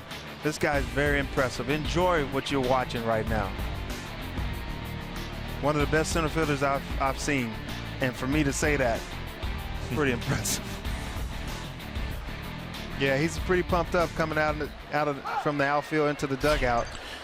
And this is kind of what you were talking about before. Here he is offensively at the plate. He's taken 2 called third strikes. And James Rowson probably talking about the at-bats. But then he goes out there and makes a catch like that. I always say you have to separate the two. You know, if you're struggling at the plate, or you know that day you're playing bad, you can go out there and make it up on defense. And he has 2 strikeouts. He made that play. It washes out everything. And how often does it happen? You make a good play, you come up the next at bat, and you do something great at the plate. It builds your confidence up. So I'm excited for him. Polanco got a ground ball base hit up the middle his first time up, then was thrown out trying to steal. 2-1 now from Anibal Sanchez. To right field. And caught by Roman, one away. A well hit ball. Even the outs are well hit by Polanco now. Yeah, Anibal Sanchez is actually starting to leave that ball up. And these guys are starting to capitalize on it. Even the outs are hard, like you said, and they're putting good swings on the ball. Whenever that pitch is up, you can hit it pretty hard. Not saying you're going to get a hit, but you're going to make good contact. Here is Castro, hit a fly ball to left his first time up. Castro's had his batting average creep up, but Twins would like to see a home run mixed in here. There's a big swing and a miss. Castro hasn't homered in more than 2 months. Woo, well, it's time. Last home run was at Safeco Field on June 8th. 1 strike. He likes to force the ball to the opposite field, and sometimes you got to turn and burn and try to do it like nobody's on. You're winning by 2. You know, of course he's down. He's 0-2 now. He's down in the count, but if he was 1-0, I would tell him to turn and burn. All I want to see is smoke coming out of your shoes. He has the power to do it. Pitch is up, and it's 1-2. Twins are on a pace to hit 180 home runs this year, which is down about 20 home runs from, well, it's down exactly 20 home runs from what they hit last year. I mean, I'm pretty sure there was 20 home runs by Dozier. Yeah.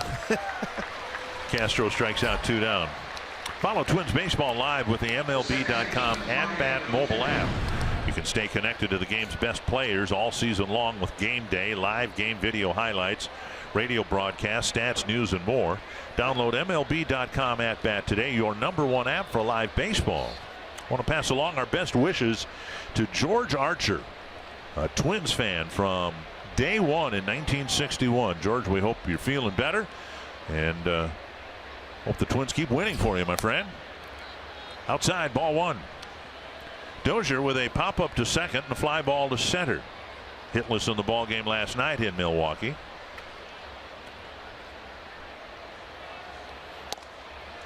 And now a strike, 1-1. Dozier's been swinging a hot bat of late, and he's stepping up, man, to help these guys, you know, get into that wild card spot or even take over first place. I'd rather, you know, take over first place, of course. And he's smelling blood, and he's trying to lead this ball club. And the success that you had with the Twins, and then after you left, when they got to the playoffs, it was never as a wild card. They always won the division championship. I think in 2006, I remember we took the wild card. We had a playoff berth, and then we watched the Kansas City beat Detroit, right? That's right. The year Kansas City beat Detroit. That's right, and we ended up winning that last game of the season. Yep. And then the next year, I almost got suspended from baseball because I gave Mike Sweeney of Dom Perignon some champagne the next year for winning. 3-2 to Dozier. There's a chopper, and that should be a base hit. Those are beautiful. You're 0 for 7 over the last 2 games. You put a big swing on it and it rolls 60 feet and you get a hit. Hey, you got to be thankful. And it does not even out. They say it evens out. No, it does not. You take those because this is some balls Dozier hit hard and they got caught. Kepler's hit a couple of hard ground balls, but right to Iglesias, who's been pulled over in each of his at-bats to the right first base side of second base, and that's where Iglesias is standing right now.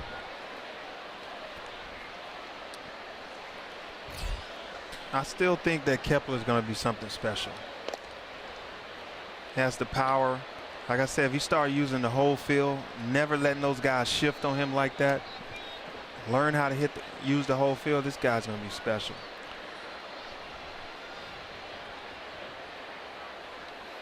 Down and away. Think that this would be a park suitable for Kepler's swing. Yes. He doesn't hit high fly home runs. He hits line drives, and this is a short wall here. And we talked about the dimensions, 330 down the line and 365 to the power alley. It's a pretty convenient poke right there for a left-handed batter. It is pretty convenient, and guess what? On top of that, the wind blows out to right field, right center. You see Miggy and all these guys trying to, chin music. 2-0. Kepler's hit a couple home runs against Sanchez in 16 at bats. Oh man, this pitch up and in, chin music. Like Tony Oliva say, I think the ball went through my body.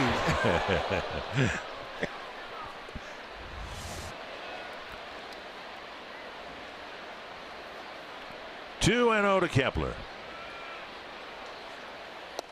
And an off-speed pitch tickles the outside corner. And Dozier looked like he wanted to steal right there. I wonder if they have Enables pitches, because that's 2 balls, no strikes. 2-0. You think it should be a fastball, but he threw an off speed and Dozier was about to steal. And as a base stealer, you just don't go on fastball counts. And he was about to steal. That's why they picked over right there. So I think they probably have something.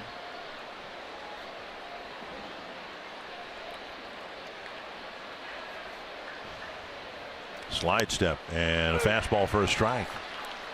2-2. Tough to steal when somebody uses a slide step like that, right? Yeah, you just have to shut it down. Even if you're stealing, you take one step, 2 steps, you shut it down and go back. You just don't want to make it easy for the catcher. We don't steal off catchers, we steal off pitchers. And he was a little too quick right there. I think they finish him with a changeup. They like to pitch Kepler away. Dozier goes, and the pitch popped up, backing out of play. Like Dozier got a good break. Yeah. 2-2 count is a great count to steal off of. It usually even counts. Guys like to throw a lot of off speed. 1-1, 2-2. Those are good counts to steal off of.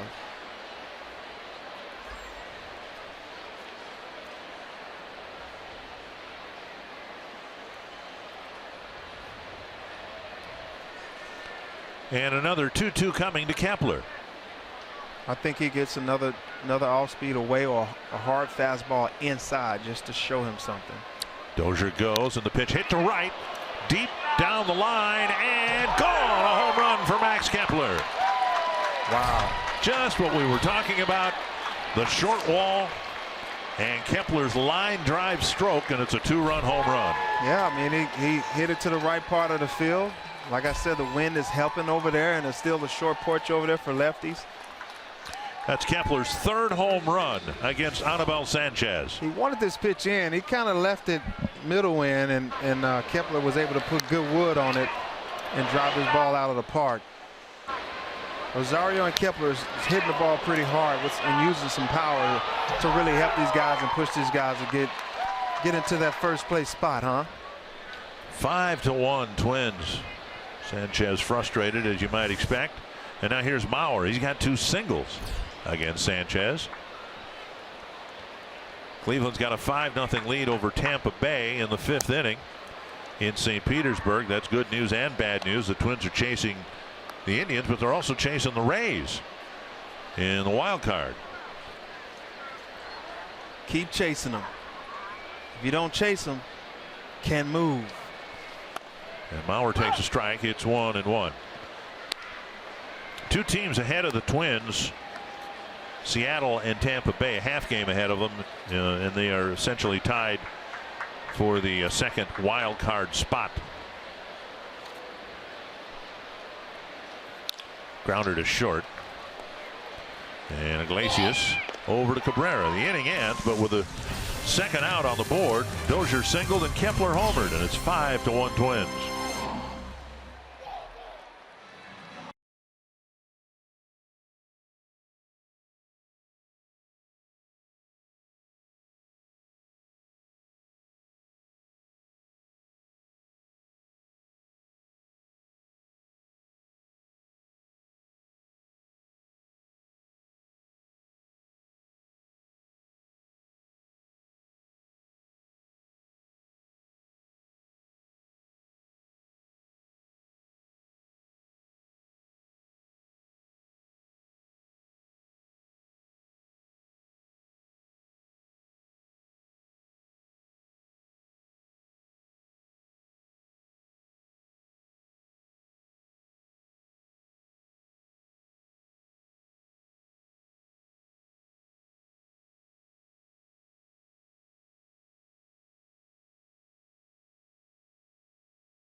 Gibson with a great catch. Kepler with a home run. The Mountain Dew fans of the game. And the Twins drawing some fans here on the road, certainly to Milwaukee, but also here in Detroit. Walking around the concourse here before game time. Met some friends who came in here to Detroit, flew in for the weekend series. Nice supporting cast. James McCann will lead things off in the 5th against Kyle Gibson, who's given up 2 singles and a home run. Hasn't walked anybody and has struck out 6.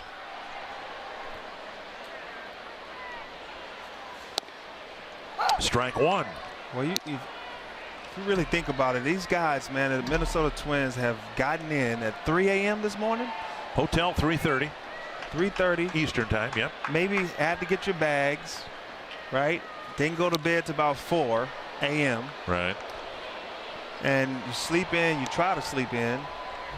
You lose an hour, and these guys come out ready to go. That's when, you know, Paul Mahler to make an executive decision. Hey, let's kind of cancel BP.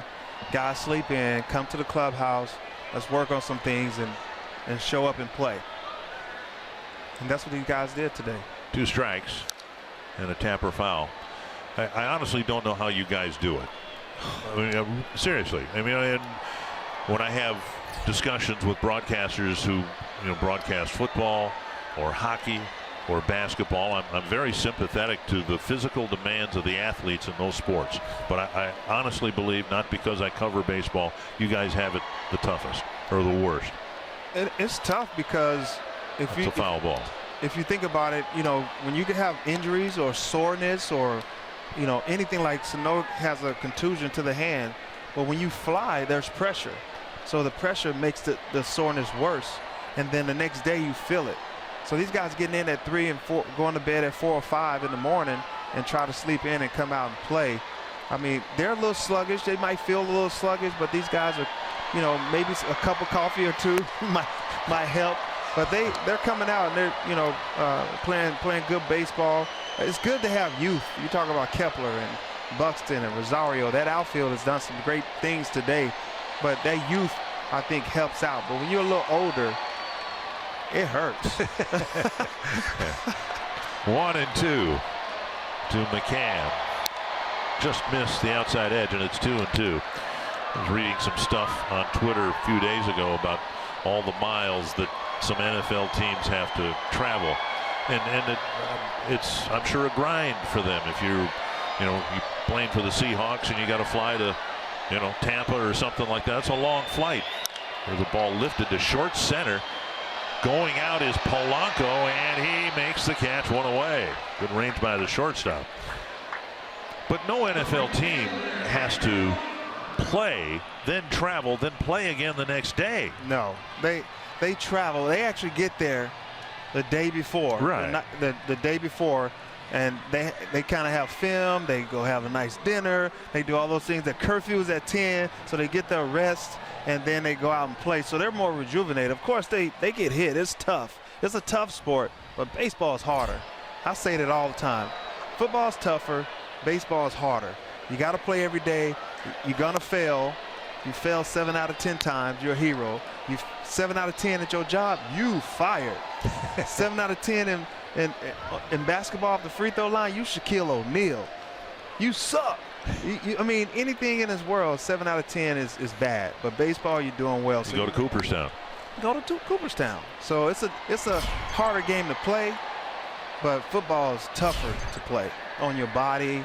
You know, it's a physical game. 1-1 to Andrew Romine. Hit a ground ball to Mauer's first time up, and now 2-1. Gibson hasn't gotten into, you know, one of those grooves that he got into against the Tigers when he faced them a couple starts ago. Retired 12 men in a row at one point.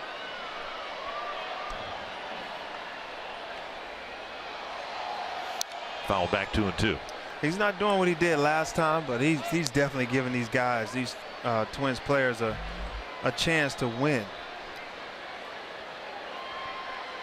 And that's all you can ask for him right now.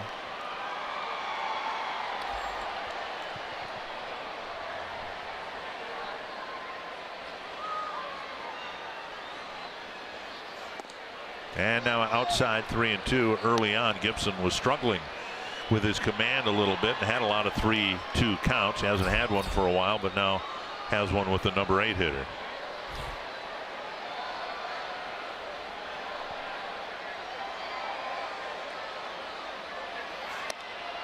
Up a little bit. And Romine takes a 1-out walk, and that'll bring up Iglesias.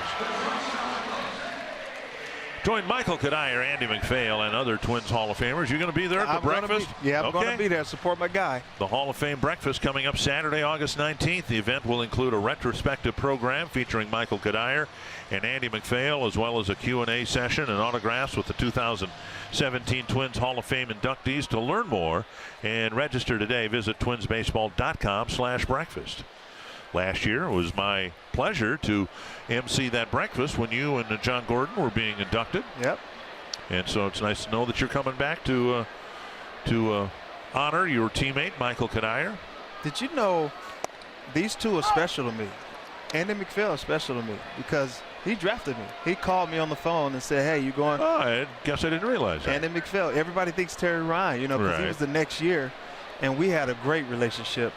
I met Andy McPhail once, and I'll never forget that name.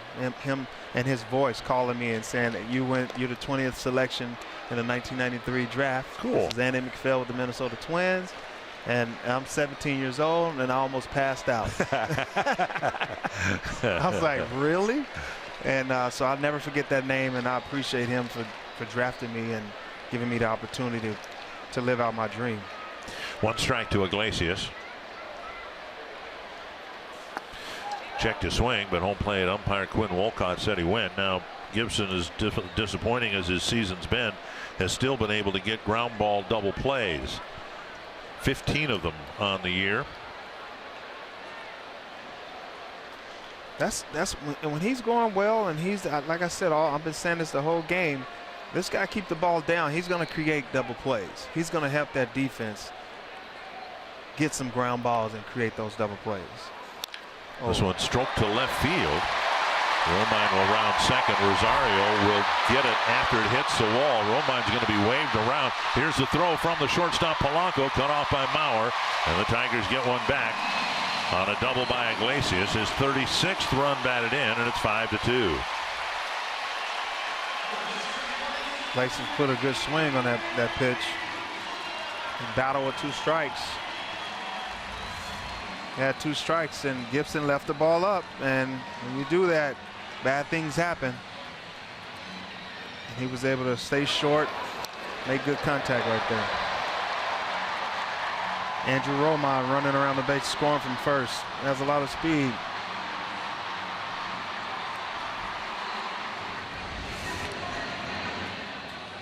So Iglesias cashes in on an 0-2 pitch, and now Kinsler, who has fouled out to first and struck out swinging.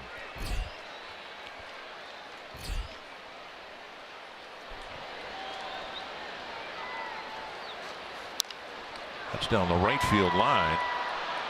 And Kepler can't make the play. It's a foul ball. Looked like it landed on the railing there by the seats. 1 strike.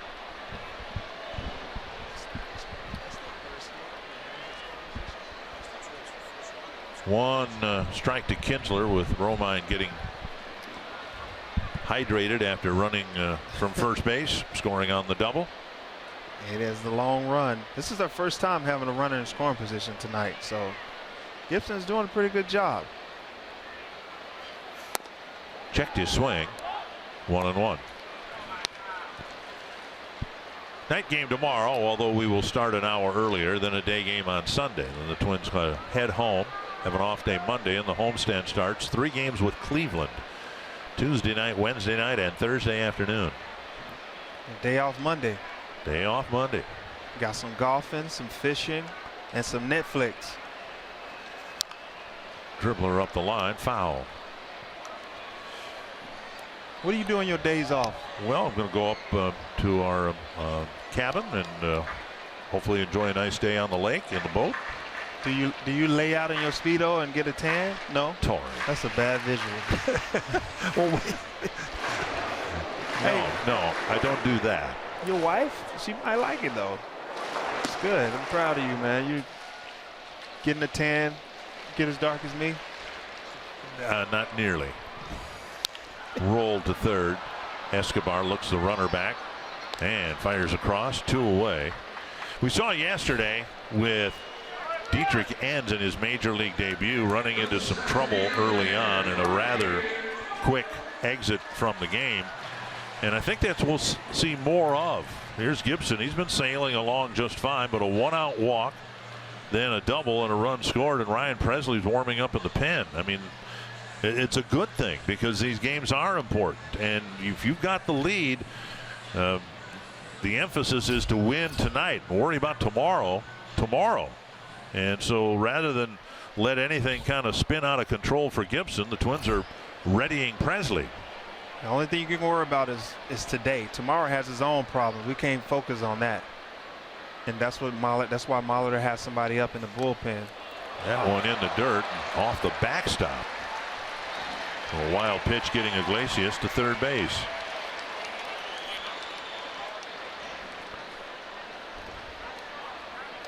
Got a pitch down. I think this is going to be a wild pitch. Man, that ball didn't make it to the plate. Well, it hit the front edge of the plate. Jumped over.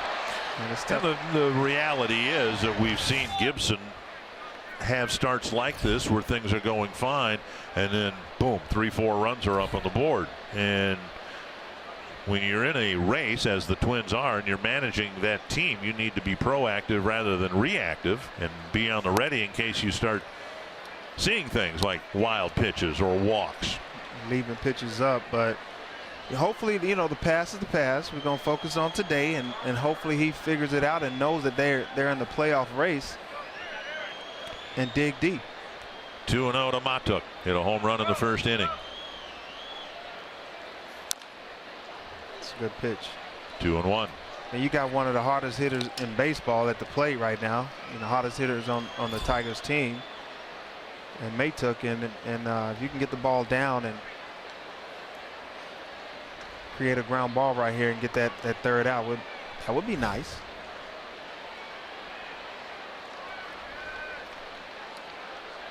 Gibson trying to wrap up the 5th inning with a 3-run lead.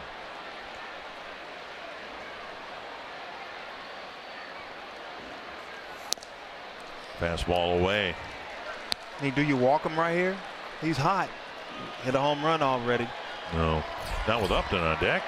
And he's hotter. He'd be the tying run too. I'll make him chase. 3-1. Gibson to Matuk. And he did walk him. It was a 3-1 changeup. So obviously he didn't want him to hit the ball. Now Upton comes up as the tying run. Gibson struck him out twice. Once swinging, once looking. I figured he would do that. I figured that he would kind of just won't lay a ball down the middle for this guy. He's been swinging the bat pretty well. Upton, yeah, he's more consistent hitter on the ball club right now, but I don't know if he's hot right now.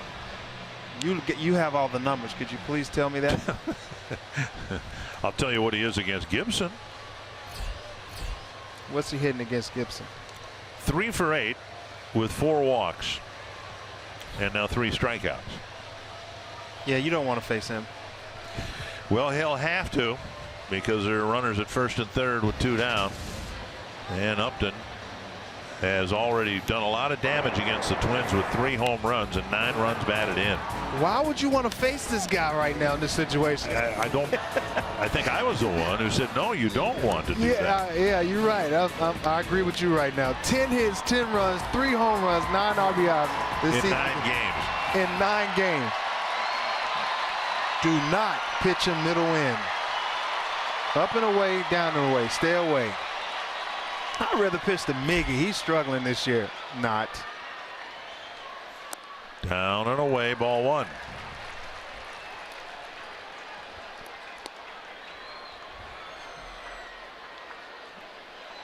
I mean, you have to keep the ball down right here.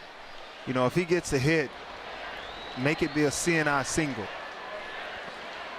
But don't leave a pitch up. Be damaging.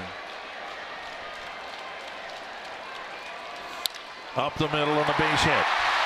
Iglesias will score. And it's 5-3, and Cabrera comes up with 2 on and 2 out. I mean, that was a good pitch. He left the pitch, you know, down and away in his cold zone, and the adjustment that J-Up made was stay on the ball, and he stayed up the middle. That's actually a pitch that you should make.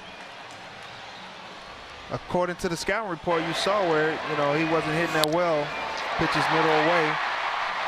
And Gibson won't get a chance to complete the 5th inning. Ryan Presley will come in with the Twins leading by 2.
Good. I mean, these guys, man, they've been pitching really well. I talked to Eddie Guardado before the game today, and he was just saying he'd tell those guys to go out and just throw strikes. Don't pitch around them. You're in the bullpen. You have to go out there and you face these guys, and you see the results. These guys that went out there and did their thing and throwing strikes and attacking that strike zone, and that's why they're probably been the best bullpen in the game in the last week or so, right? Certainly. In the Milwaukee series, they were really, really good, and never more so than yesterday when they got the short start from Enns and the bullpen was in shutdown mode after that. Now Presley, who pitched 2 innings in the ball game last night, comes in to get an awfully big out. The tying run at first and 2 down. And Presley delivers low, ball 1. Miggy's hitting .333 off of Presley. He's had some success. Presley threw 18 pitches in the ball game last night, 14 strikes. 1-0 to Cabrera. Popped up right side. Dozier's out. Kepler is in. And Kepler squeezes it. Presley gets the 15th out. And the Twins still lead by 2. You're watching Twins baseball presented by State Farm.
Twins leading by 2. Miguel Sano leading off the 6th. He's taking an off-speed pitch for strike 1.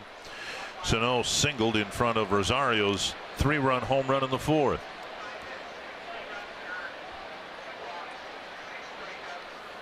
And now a pitch up and in, and whether they're balls or strikes, Sanchez is repeatedly throwing the ball up around the belt. Yeah. He's going to get hurt. You keep that ball up on Sano. Got a swing and a miss, 1 and 2. He kept that one down. But when you keep a pitch up, it doesn't do what it's supposed to do. If you throw a slider and you leave it up, it hangs. Two-seamers, they stay up. You can drive those. Keep it down, they really manipulate. And Sano strikes out for the 2nd time tonight. 1 down. Twins fans, don't forget, at Twins home games, bring your Circle Me signs. If you get circled, you may find yourself in the Minnesota Lottery's winner's circle, where you could win $100 worth of lottery scratch-off tickets, courtesy of the Minnesota Lottery. Would you play those? The lottery? Yes. I don't think I've ever bought a lottery ticket in my life, but I'm not much of a gambler. Yeah, so I'm in a slump. Are you? Yeah. You buy them? Sometimes. Here's Rosario. Drive around the right field line and down for a hit. And Rosario will hold up with a single. Getting to it quickly was Romine. And Rosario's followed up his 3-run home run to left now with a single to right. Rosario's been swinging a pretty good bat. I mean, in the last 6 games, this guy has 4 home runs, 8 RBIs. You see him getting a hit there. He's really been putting good wood on the bat. He's closer to 290. Is he hitting 290 right about now? We're 2 for 3. I think he will be at 290. Yep. Here's Escobar. 291.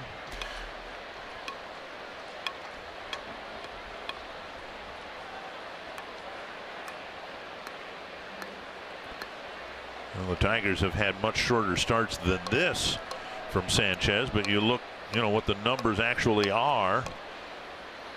5 earned runs in 5 innings. That's not very good. Not at all. He has 83 pitches, and he has some. You probably want to save that bullpen. I don't know if they've been all that great. But so you want to save the bullpen and let him go out there and just pitch. Rich Doobie has spoken his piece, and now Escobar with Rosario aboard.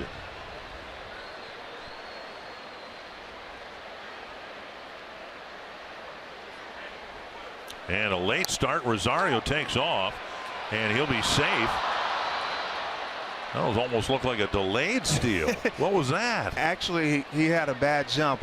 You can see where he's kind of spun his wheels there. Yeah, he kind of popped up. Barney Rebel, the Flintstones. He popped up, and his head came up. Once your head comes up, you slow yourself down. You kind of parachute, and if your head has to go forward, he came up with his head, and it parachuted him, and he had more of a Fred Flintstone and Barney Rebel type run in the car. You ever seen that? Oh yeah. You're old. 1 strike. And now a swinging strike. Yabba dabba do. I'm surprised you even know who the Flintstones are or were. Man, I was young. Yeah. I mean, you was already like 60, but I was like 8. I watched Flintstones. Oh, how old are you? 72, right? I'm not even going to dignify that with a response. 0-2. Oh, my. What? That throw almost hit Rosario in the face. What just happened right there? Sanchez turned around and threw, and Rosario went back to the bag, and I don't know how it didn't miss hitting him right in the face. Yeah, they mixed up on signs right. Oh, by a foot. That could have been ugly. Oh, my goodness. He might thought he had the daylight play on and got mixed up right there. 2 strikes to Escobar. Twins 1 for 2 on stolen bases. Rosario did so successfully. Polanco was thrown out in the 3rd. Rosario can be really exciting sometimes, can't he? Liner, and it's hit softly to Iglesias for out number 2, and that'll bring up Buxton.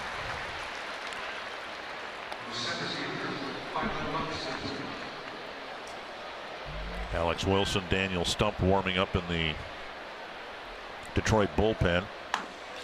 2 strikes. He put the bat out, and made solid contact, but softly to the shortstop. Escobar retired, and now Buxton, who has taken 2, called third strikes, and he didn't like either one of them. Remember, he made that catch in center field. It might boost his confidence a little bit. I think he gets a big hit right here. What do you think? Sure. And we've seen Buxton using the whole field. Truth be told, getting most of his hits to right field during this winning streak.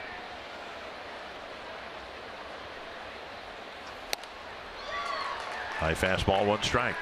Got the pitch up. A little late on the fastball right there. Animal fastball can be a little sneaky sometimes.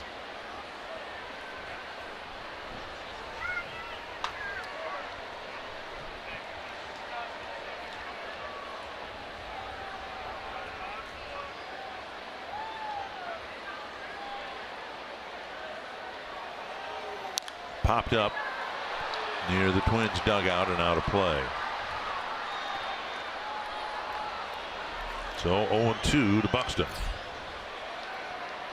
And he has to shorten up and get a pitch up and that he can handle, span the strike zone a little bit with 2 strikes. And stick with your approach right here.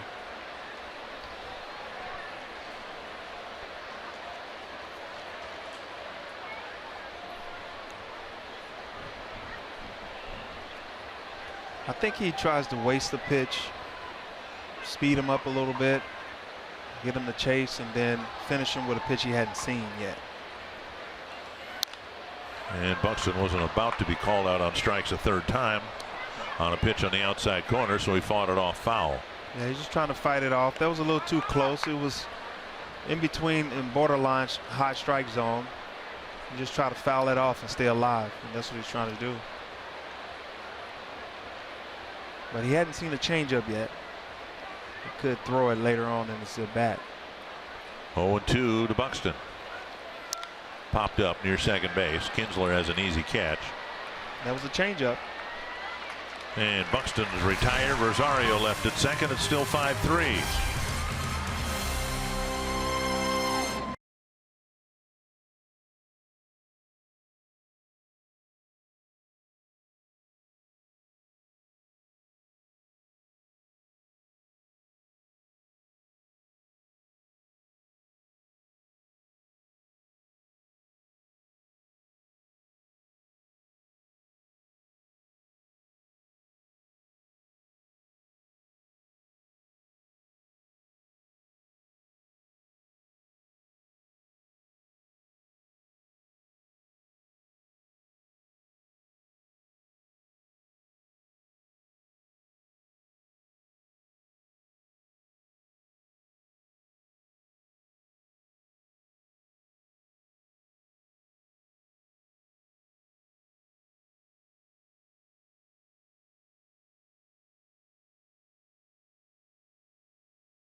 Judge looks to continue his incredible rookie season, leading the Yankee attack against Mookie Betts and the Red Sox. Major League Baseball tomorrow at 2:30 Central on FS1.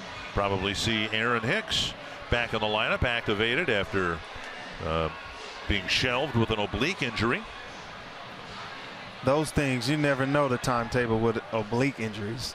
Pretty tough, and they're nagging as well. Castellanos will lead off the 6th against Ryan Presley. Got Miguel Cabrera to keep the Twins in front 5-3 in the 5th, and now up and in, ball 1. Again, Presley pitched 2 innings, but they were efficient innings and just 16 pitches thrown in the 2 innings. So not only was the bullpen yesterday able to eat up most of the game, but they did so effectively. The Twins can get 2 innings from Presley last night and maybe get an inning and a third from him here tonight. Strike called, 1-1. Carlos Carrasco's got a no-hitter through 6 in St. Petersburg. The Indians lead the Rays 5-0. He's nasty sometimes. I faced him a couple times and got throwing 95 and 98. Pretty filthy. To center. We got a guy there. Everybody calm down. Buxton makes the catch with room to spare. 1 down. Don't know why they got excited. Any ball goes out there, he's going to catch it. Castellanos retired, and now Victor Martinez. Again, the Twins 3 games behind the Yankees for the first wild card chair. And then Seattle and Tampa are each a half game ahead of the Twins. Seattle, of course, will get started later tonight, taking on an Angel team that's making a little more noise again, too. They did, I thought, a marvelous job holding things together and staying, if not afloat, just below the surface in Mike Trout's absence. And now they've got Trout back. 1-0 to Victor Martinez. He's been hot since he's been back from that disabled stint. Hitting a home run on his birthday. Big hit last night. Pretty impressive. 1-0 to Martinez. And now fouled away.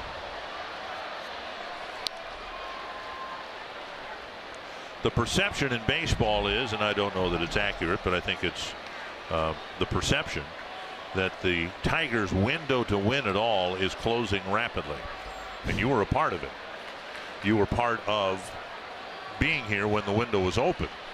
It was wide open. I thought 2013 was the best offensive team that I've been a part of. Really? Yes. And you know, we had starting people. We had Max Scherzer and Rick Porcello. Verlander was pitching okay, and Sanchez was Anibal Sanchez was lights out. Right. And we had Doug Fister in the back end pitching his butt off as well. So, but the bullpen, we just couldn't find any closers. We couldn't find a setup man. We was back and forth, and Ben White ended up taking over at the end. Pitched pretty well, but it's pretty tough for us in the bullpen, and we just couldn't get to where we needed to be. You guys clinched the division at Target Field in Jim Leland's last year before Brad Ausmus took over. He broke it down in the Michael Jackson dance. Yes, I saw that. I remember seeing that. That's not something you can unsee. No. Martinez strikes out, 2 down. The old man he was pretty funny. But now, was that the year then that you had Boston and Ortiz hit the big grand slam, and you did your head over heels flop into the bullpen? That was the year, 2013. I flipped over the wall trying to. I knew I was in no man's land. I knew I shouldn't have been there, and I just said, forget it. It's the playoffs. I love this game, and I die for this game. And I end up going over the wall, had a concussion. Then Austin Jackson makes a nice catch. Yeah, wasn't even the same couple of weeks ago, right? And I'm in Mexico. I get a text, and he says, "What? You're not going to congratulate me? Are you hating?" Right center field. Buxton tracking it, still tracking it, and he's there on the warning track. Somebody threw a beer can or some beverage near Buxton on the warning track. 1, 2, 3. We got a guy there.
by extra base hits. Mikey Mayta hits a first inning home run. The Tigers are leading 1-0. Then Rosario, opposite field pop.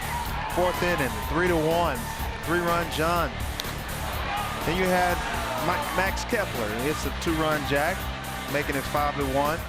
Minnesota over Detroit. And then an outstanding catch by Byron Buxton, one of the best catches you'll ever see. Very impressive. The hair stood up on my head, Dick. You don't have any hair. Oh, I felt like it did. Jorge Polanco will lead off for the Twins in the 7th as the Twins now get into the Tiger bullpen.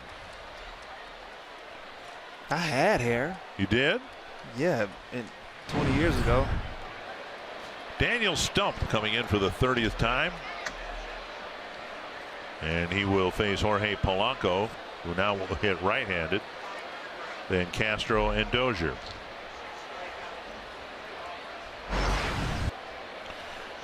Polanco with a ground ball single to center and a liner into right field.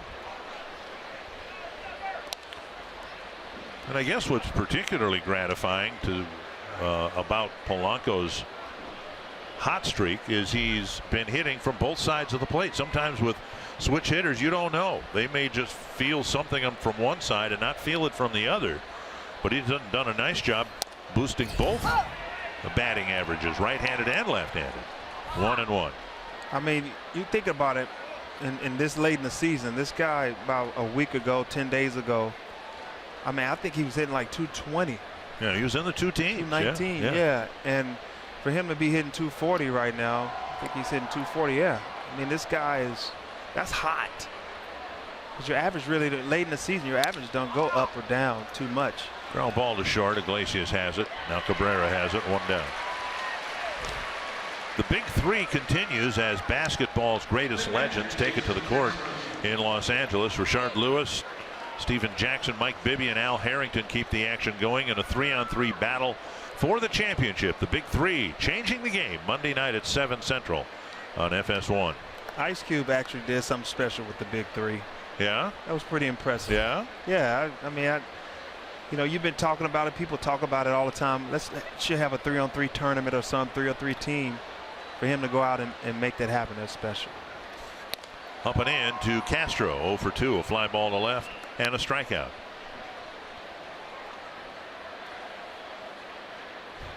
Did you listen to Ice Cube? No. Remember, I'm 83 years old. Oh, that's true. I forgot about that.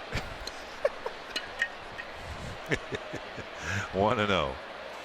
Swing and a miss. 1-1. Like Brian Presley's done his job, and a very good job it was. Trevor Hildenberger will pitch next out of the pen. He's filthy. 1-1 to Castro. Fastball at the knees. 1-2. And this guy has pretty good velocity on that fastball to be left-handed. Well, you saw the numbers. They're pretty good. Fairly low whip, low earned run average. Justin Wilson dealt. Opportunity for Stump to maybe get some more important innings. 2-2. We're not going to put this on Stump's doorstep, but the bullpen has been an issue here for a long time, even before you played here. Yeah, I mean, that's been their problem. And offensively, I don't think it was this year. Offensively, you know, you have Miggy who's having a down year.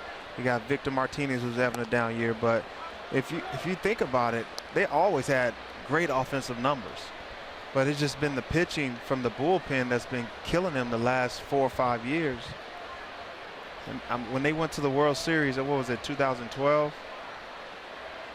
I think they had a pretty good bullpen, but after that, they're struggling. To right field, and that'll drop in front of Romine. Lefty against lefty, and Castro delivers a soft serve single to right. And now Brian Dozier, but first Brad Ausmus is going to come to the mound and maybe make a pitching change.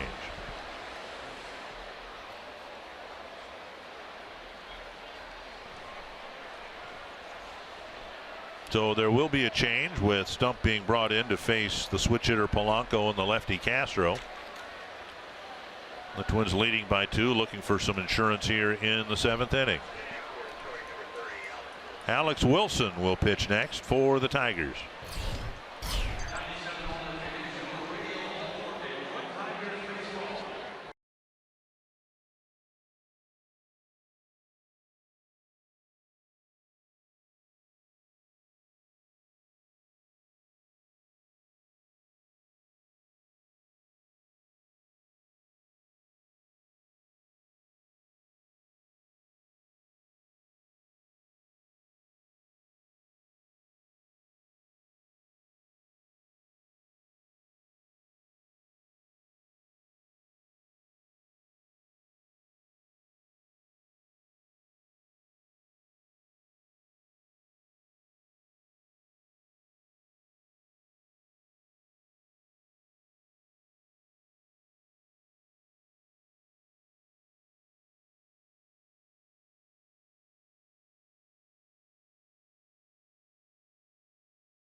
Rosario hit a home run after Mauer and Sano singled.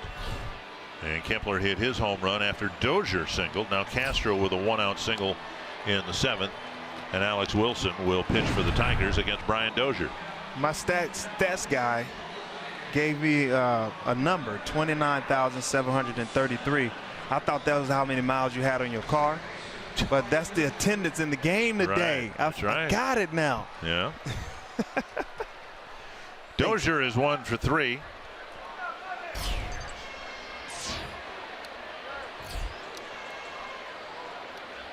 And a run scored. I think Carrasco's no-hitter has been broken. Yeah. But the Indians still lead 5-0. Dozier swings and misses, 1 strike.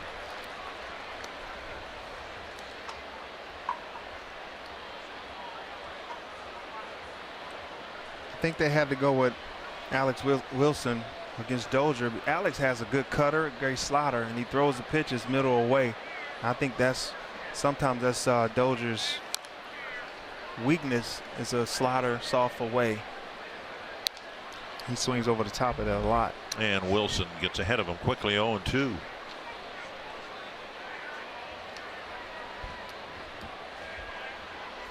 And after him pulling a fastball right there, foul. I could see him mixing it up and throwing the slider right here middle away.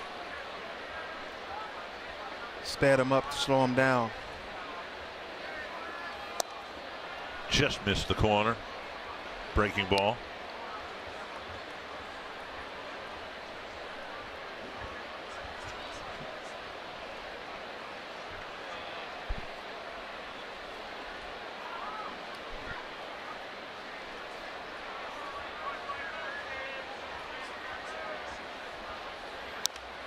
And off the end of the bat, foul. Dozier that was a good job of him stand on that slider right there, because that's what he wants to do, and that's what he's good at. When he's going good, Alex Wilson is when he throws that slider middle away. And Dozier did a good job of fighting that off, because that was a good pitch. Foxtrot presented by Carrier. There's 1-2. He could get a fastball in, but nope, he's not. Gonna stick to the right field corner and down for a hit. That's beautiful. What is it, velvet? Castro around third. He's going to be waved around. The throw going to second base, and Brian Dozier with an RBI triple, and it is 6-3. Got Romine, who's an infielder by trade. He's out in right field, threw the ball to the wrong base. He should have threw the ball to the first cutoff man. and let him make that decision. But he threw it to second, and Dozier was able to keep running, and we had a guy score from first. Dozier did a great job on the pitch middle away and stand on that. And that's what's going to make him a better hitter when he can go to the right side and not pull all those pitches, and allows Jason Castro to keep going because he threw the ball to the wrong base. So you got to commend the third base coach right there. That's Jeff Smith over there today with Gene Glenn taking some time off to go to Don Baylor's funeral. You know, he was my teammate in the minor leagues, and we call him the secret weapon. Jeff Smith? Yeah, his name was Secret Weapon, and everything, all his clothing, his hat, it had SW in it. And people would ask him, what does that mean, secret weapon? I came up with that name, and I gave it to him. He was a great teammate of mine. Kepler with the infield in. And he grounds it into center field, a base hit. Dozier will score. And the Twins answer with two quick ones here in the 7th inning. That's pretty impressive, to stay up the middle. You know, usually when those guys play in, it feels like those guys are crowding you, and it makes you want to hit the ball over somebody and over the players, and that creates a bad swing. But Kepler did a good job of staying with this pitch. His middle away, which I think is one of his weaknesses, is pitch middle away, and he was able to stay on it and put good wood on it and get it through that infield end. 7-3. And now Mauer at the plate. He's got two singles. Twins out hitting the Tigers 11-5. Twins team is swinging a hot bats on the team right now. You got some guys who's swinging it pretty hard and hitting the ball hard and having great at bats. So let's keep it up. This is somebody, as you know, the only thing I know about hitting is which end of the bat to grab. But what strikes me is, to a man, 1 through 9, they're not trying to do too much. And Dozier's triple to the right field corner is a perfect example of that. He was being pitched away, and he acknowledged it and did some damage to the opposite field. And that, for me, I think he's more mature. He's getting more mature at the plate. He's still a young hitter to me, you know, because middle in, he's always tried to pull the ball the last couple of years, and now you see him starting to go the opposite field with power. He's starting to see that and believe that he has the power to hit balls out of the opposite field. And for him to stay on that pitch right there and go to right field and try to help this team score some runs, that guy is getting more mature. 1-1 now to Mauer. Came inside and got a swinging strike. Nice little cutter right there, middle in.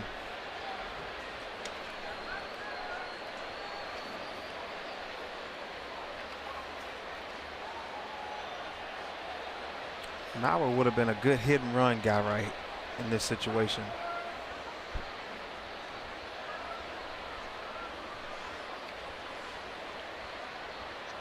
Not with 2 strikes, though. No, ball flipped foul. You know, the Twins are trying to do in reverse what they had done to them last year. We talked about the 9-game losing streak to start the season and all that, but August was an awful month after a winning July, and the Twins won 5 of the first 7 games in August, and then 6 of the first 8 in August, and then they only won 3 games the rest of the month, and they lost them, almost all of them, to teams that were where the Twins are now, contending teams. Bounce to the right side. Cabrera with his foot on the bag and a good throw to second. And they get a 3-6 double play. But the Twins get 3 straight hits and 2 more runs, and they lead 7-3.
And on the subject of big hits, a game break.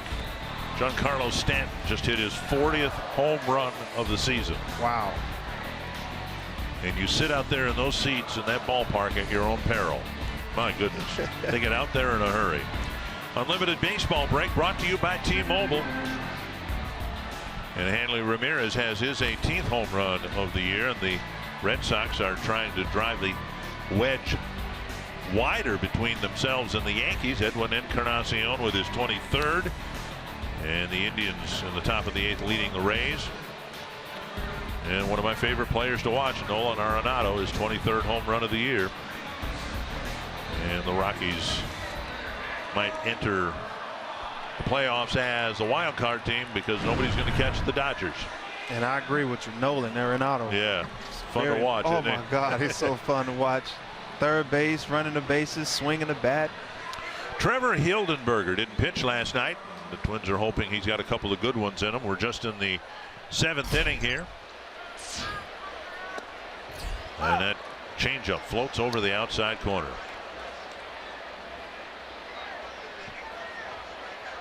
Hildenberger has been a weapon for the Twins out of the bullpen. Now a fastball at 90. He throws strikes. He seems completely unfazed in a rather rapid call up to the big leagues. And on 3 pitches, he strikes out Romine. This copyrighted telecast is presented by authority of the Minnesota Twins and may not be reproduced or retransmitted in any form. The accounts and descriptions of this game may not be disseminated without the express written consent of Minnesota Twins, LLC. Dispersed. One down, and now Jose Iglesias.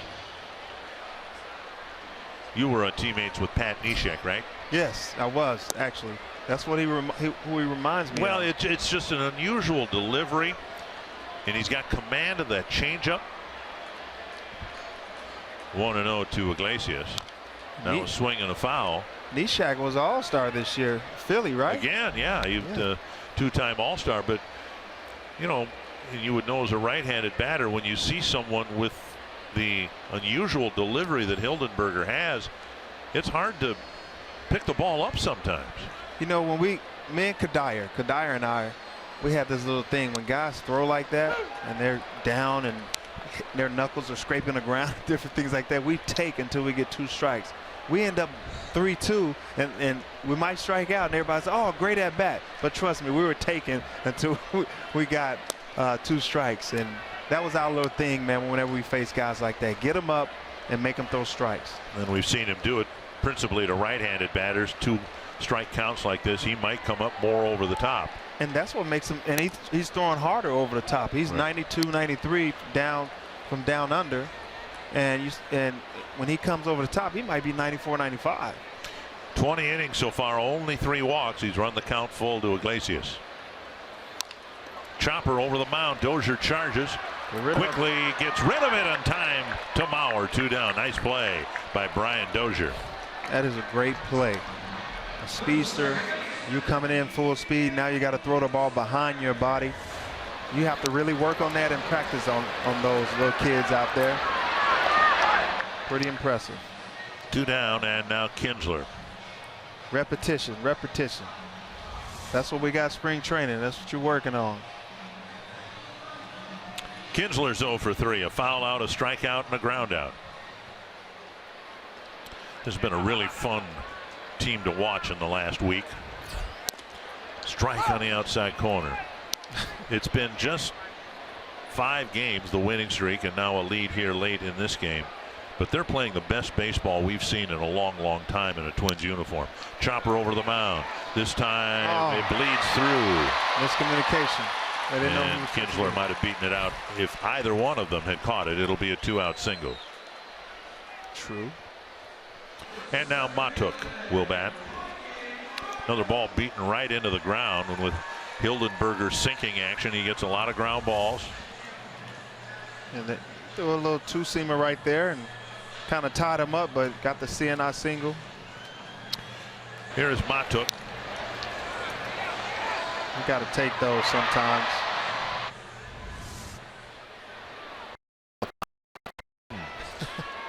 Matuk with a solo home run in the first, struck out in the third, walked in the fifth. Strike on the outside corner, and it's not just the high percentage of strikes, they're quality strikes. They're on the edges and the corners. If you notice, that bullpen has been throwing nothing but strikes, and like I said, Eddie Godado told me that before the game. Throw strikes, get the strike zone. You guys are in the bullpen for a reason. You have nasty stuff. Trust it, and trust in your defense. And you see these guys just pounding the strike zone. It's unbelievable. Instead of pitching around them. 1-1 to Matuk. Standing straight up in the right-handed batter's box. Wide of the plate, 2-1. As a righty, this guy's not fun to face. You know, that's why they have these guys. They're so deceptive. They look like when he releases the ball, his hands are behind you as a right-handed hitter. You just don't want to see how these guys are opening up. Another ball beaten right into the ground, and now Upton will come up with 2 men aboard. I mean, what can you do with that? You can't do anything about that. You did your job. You beat the ball on the ground, and it's a CNI single. Couple of singles with 2 down, and Upton, who singled in a run in the fifth, will come up.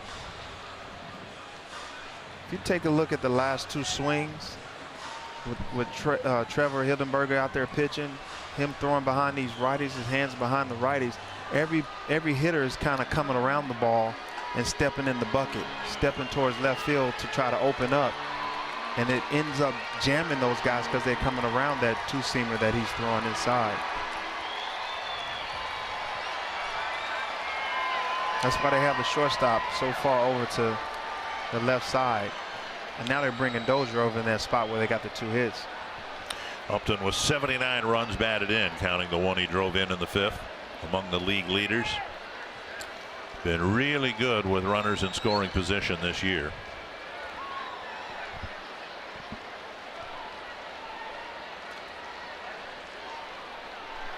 Outside ball 1.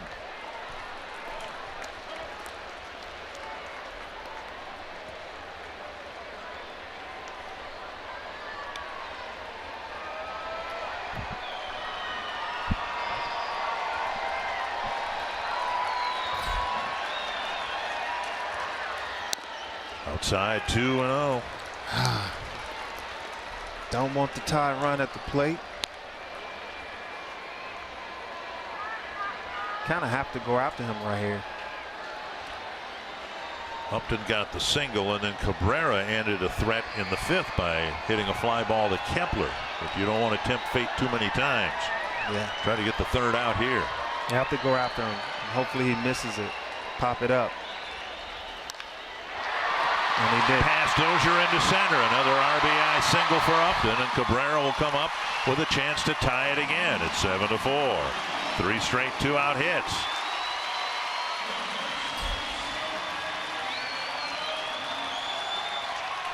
No, Upton's been really good at this all year long. That's why he's got 80 runs batted in. I mean, 2 balls, no strikes. You have to throw a strike right here, and Upton knew he had a chance to get a good pitch right here. He put good wood on the ball. Dozier almost made a play on him, but able to get that single through and score a run right there. Cabrera with a bouncer to short, hit a rocket to center that miraculously Buxton caught with a dive on the warning track. And then he came up representing the tying run in the fifth, and Presley got him to sky one to Kepler. Another opportunity for Cabrera here in the seventh. And Hildenberger gets ahead of him, strike 1. I say throw another one. Another curveball right there. He took it, so obviously he's looking for something else, right? Might be looking for the fastball. Throw another off speed. Behind third and foul, 2 strikes. Might have been a changeup right there. But he was definitely looking for a fastball. Well, now this might be one of those situations where Hildenberger will come in more over the top and use a little element of surprise. And hopefully that if he comes over the top, most of the time he throws a fastball. Right. A veteran hitter, when he sees over the top, he knows the fastball is coming. I hope he throws another slider. Okay. I hope. 0-2, and Castro and Hildenberger will chat about it.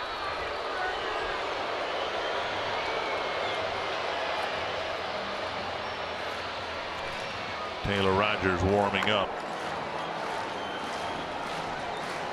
Hildenberger and Rogers were not used yesterday. The Twins could conceivably use Tyler Duffy. He only threw 34 pitches yesterday. Alan Buznitz threw 34.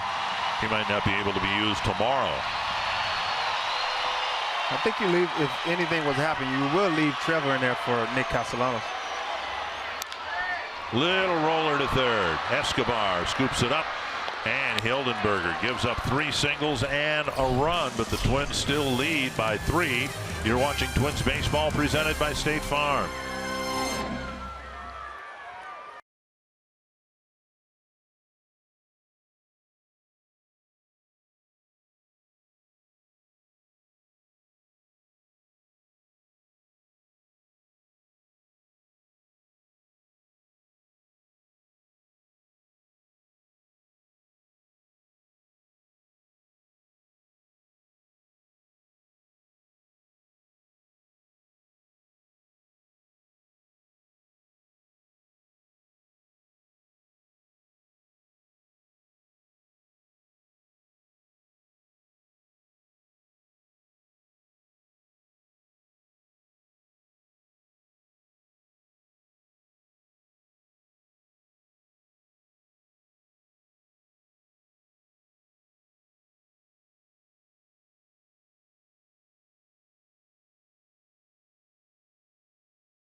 All right, thank you. Twins leading here. They've led most of the way. Miguel Sano will start the 8th inning, and he takes a pitch in the dirt, ball 1. Sano 1 for 3, a single and 2 strikeouts.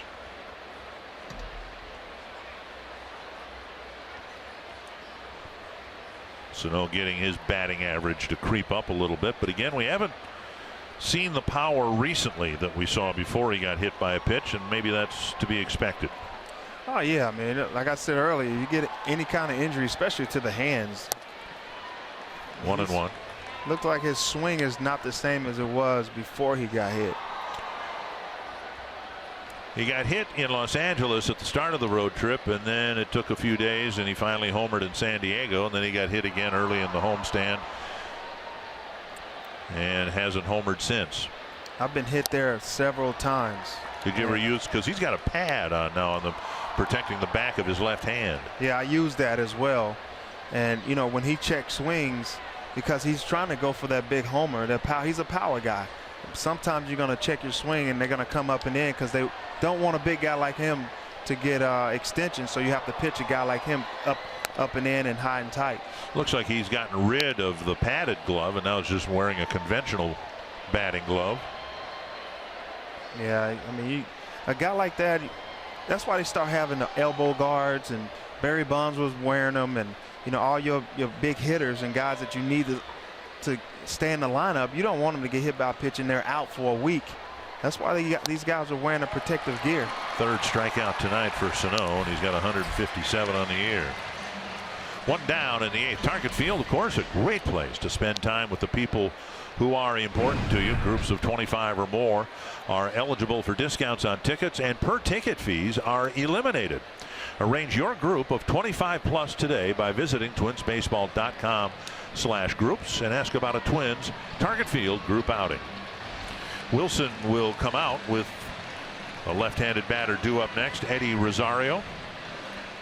And it'll be Bell coming in, Chad Bell, who will pitch to Rosario when we come back.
Lead in the 4th inning when Eddie Rosario went deep. Man, you talk about a hot bat. This guy's been swinging at it. Man, this guy got opposite field power. He's been helping these guys out a lot in the last week or so, and he's been pretty consistent all year, and he's been healthy. Last year he was unhealthy, and he's doing a great thing right now.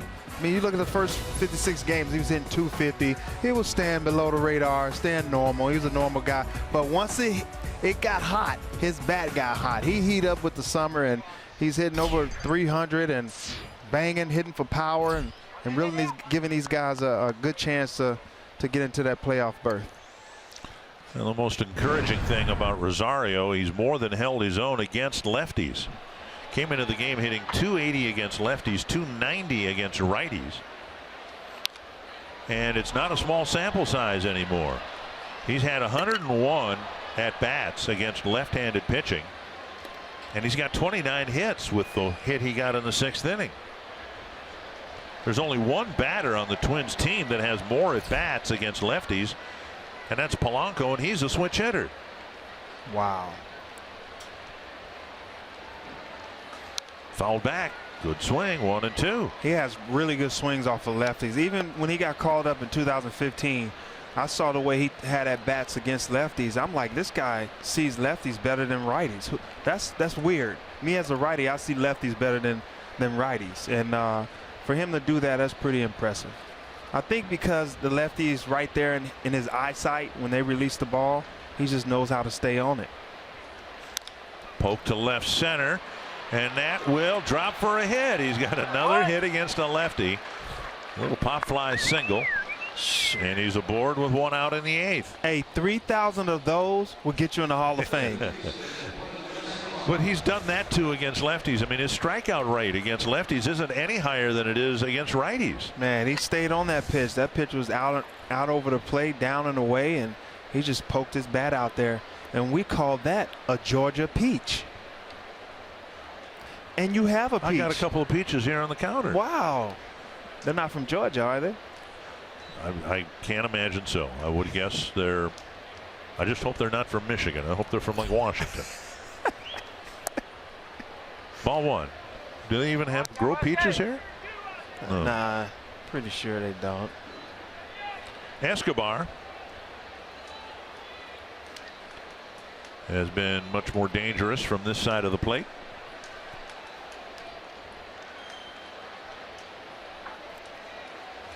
It's time for Mighty Mouse to do something. Mighty Mouse needs to do something right here. He usually does something when you show up. That's what.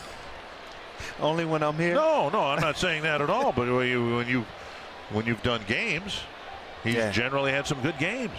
Yeah, he's had some good games. Every time I watch, he steps up with a big hit. Big swing, 1-1. You know what? I got an excuse for him. He got in at 4 a.m. Yeah. Just for him, though. I was going to say, so did Rosario, and he's got 3 hits and the 3-run home run. I said for him. There you can see the production that Escobar's given the Twins. And how about the 10 home runs? That's impressive. He's in double digits in home runs. And he doesn't play every day. That's impressive. He's about to have 50 RBIs. How many RBIs does he have? 40? Bouncer to third. Castellanos gets one, the lead runner, and Escobar reaches on a fielder's choice.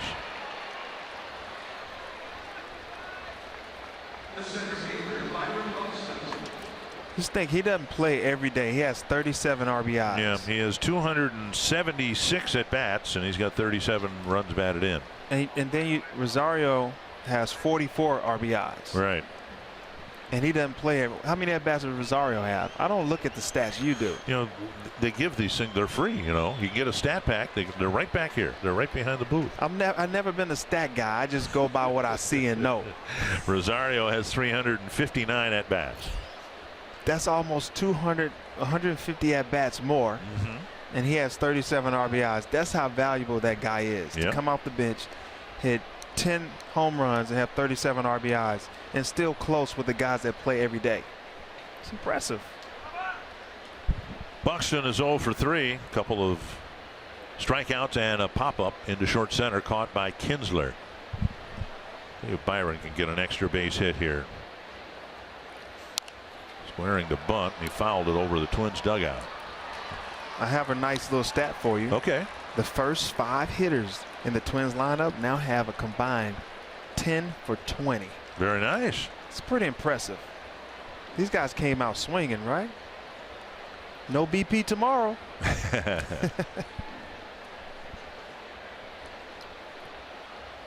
You know, I've worn the same underwear. Just, okay, that's too much. Yes. One strike. Sorry, I mean, if I get 3 hits, I'm wearing the same underwear with no deodorant. And we just got a note here as I try to find something to change the subject. Peaches aren't grown in the state of Michigan. 16,700 tons of peaches in 2009. They have something here called the Red Haven peach. And it was introduced in 1940. Thank you, Jennifer. Boy, was that ever nice to have that to fall back to. Wow, man, these guys are good. 1 strike to Buxton. Tigers got a run in the bottom of the 7th. Twins trying to get it back on the top of the 8th. Pitch is up, 1-1. That pitch was a setup. Meaning? Meaning he's going to throw some soft in the way or a 2-seamer down in the way. But it was a setup for a come up for Buxton. You understand what I'm saying? No? You don't understand Ebonics?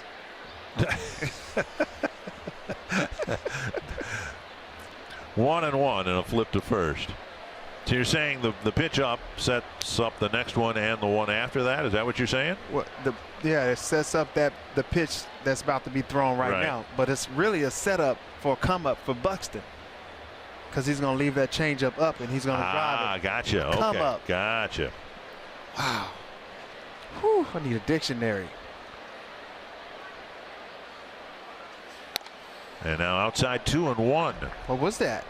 Down and away. Right.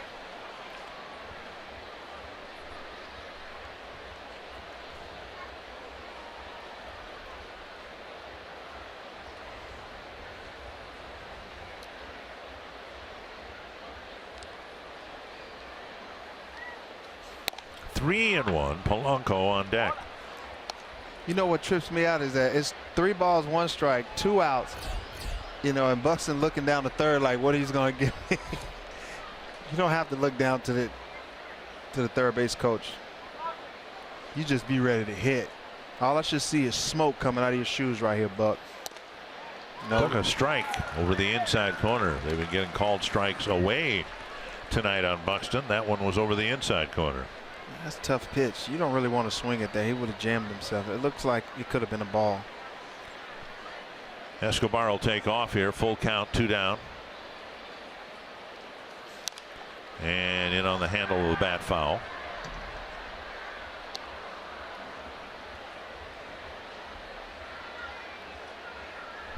I'd like for Buxton to get a single here and just stand near first base and see what Cabrera has to say to him after Buxton took a double, triple, or whatever away from him earlier in the ball game.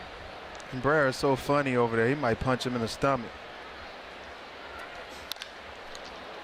Backhanded by Iglesias, and Buxton will be at first. Now throw across the third, and Escobar is thrown out by Cabrera with a strong throw back across the diamond. Don't run into the third out at third.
Nick Castellanos, Victor Martinez, James McCann will bat in the 8th inning, and they'll do it against Taylor Rogers.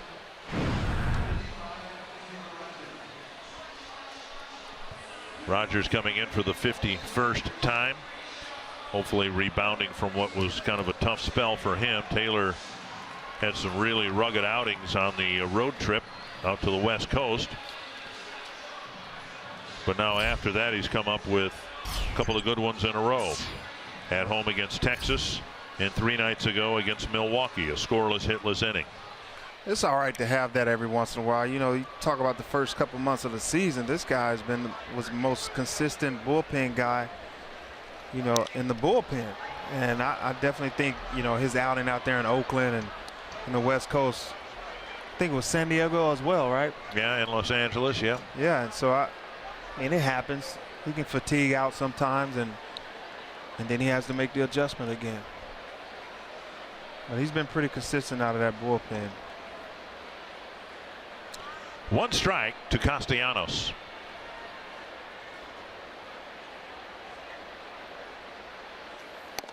Hit the inside corner with a 93-mile-per-hour fastball. He's not afraid to go after you. I mean, he has a pretty good curveball as well. Throwing 93, 94 maybe. That's a pretty nasty lefty.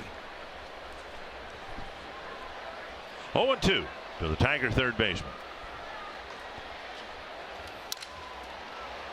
Foul by about a foot. Castellanos got jammed with Rogers dialing it up to 94. Internal damage.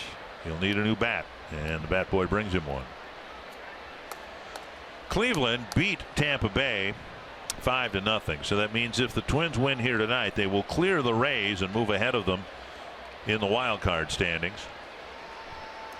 And then wait to see what happens with the Angels and the Mariners tonight at Safeco Field. And the Mariners got terrible pitching news today. James Paxton will be missing at least until the 1st of September. Iwakuma had a bullpen session today. That didn't go well, we're told. 2 strikes to Castellanos. Breaking ball pulled foul.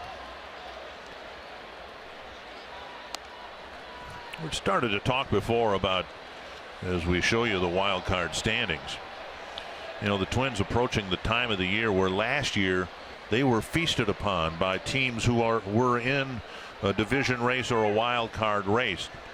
Teams like Houston, Kansas City, Detroit, Toronto, and Cleveland. And now the hope is,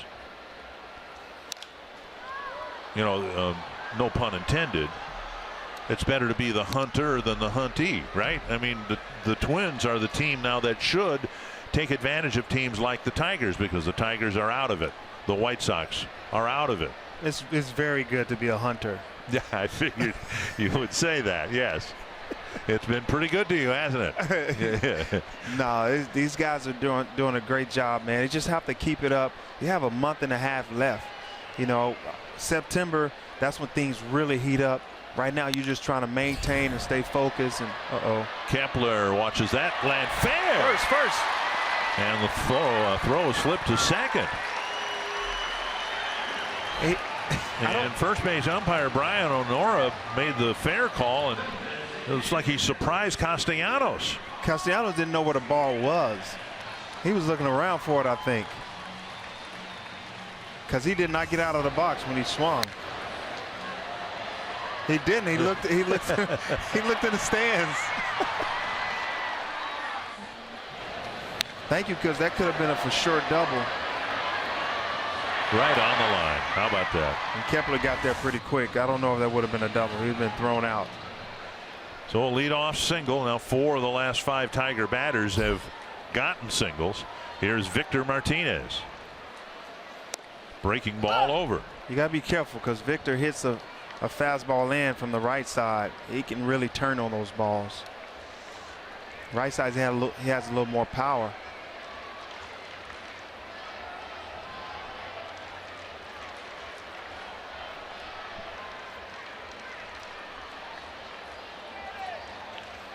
Another breaking ball taken for a strike.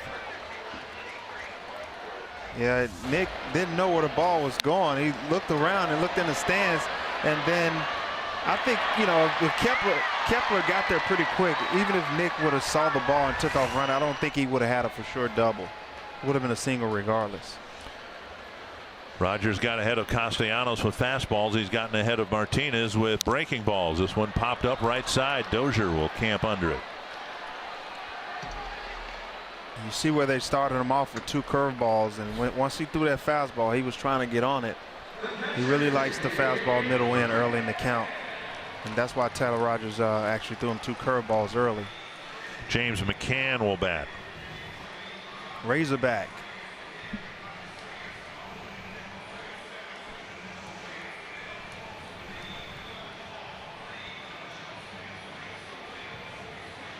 I had him as a teammate when I was here. Right. Really good guy, man. Once I found out he was a Razorback, he was even better. And what state did you grow up in? Oh, somewhere in Arkansas. Yes. McCann tonight, a single, a pop up to short, and a fly ball to center. Actually hit the ball pretty well, and Buxton tracked it down in the gap in right center. Down and away, ball 1.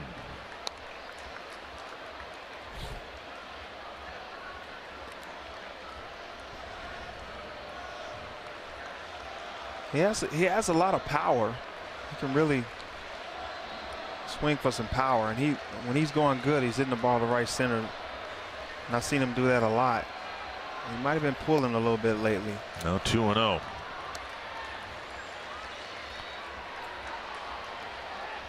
And you talk about Sano. Sano in that home run derby. I know in Houston, I told you the home run derby sometimes wears you out.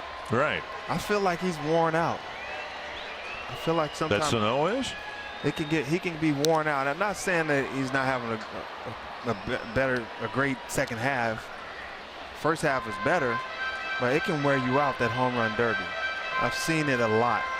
I don't know the stats. I don't know what guys that it was in a home run derby, what they hit afterwards, but. Well, Aaron Judge is really struggling since the All-Star break too for the Yankees. I've just been around the game a long time. I played it and I've seen it and I heard guys talking about it. You see the results when I was in it. In the second half, I was tired. Well, I would think just being in the All-Star game itself would be tiring. I mean, everybody else gets now a 4-day break.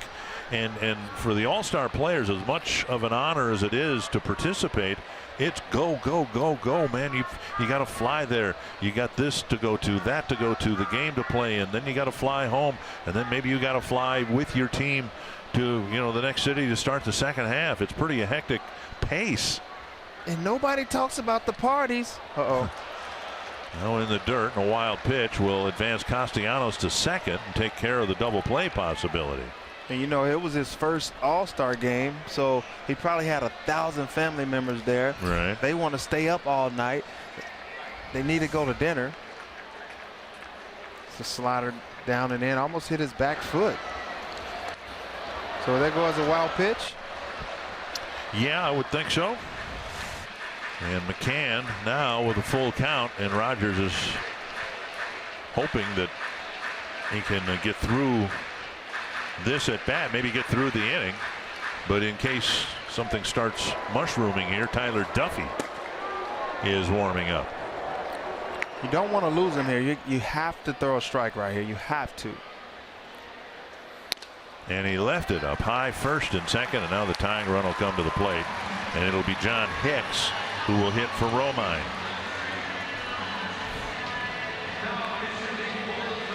A single, a wild pitch, and now a walk, and Romine will be pinch hit for by Hicks.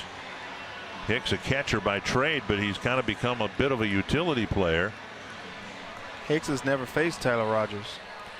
Well, Hicks just has a handful of at-bats. He had a good series at Target Field earlier this year. He's hitting over 381 at-bats with 4 home runs. So we'll see what the move is here. It apparently will involve leaving Rogers in the game with Duffy warming up. He's hitting .273 against lefties.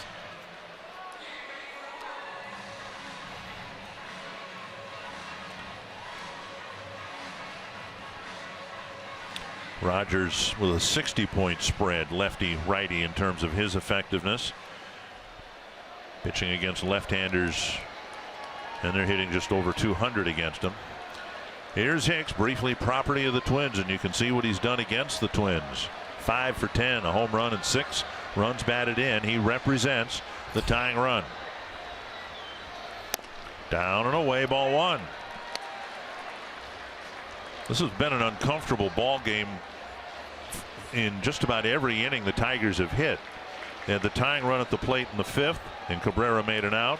Tying run at the plate in the 7th. Again, Cabrera made the final out. Now again here in the 8th with 1 out, 2 men aboard.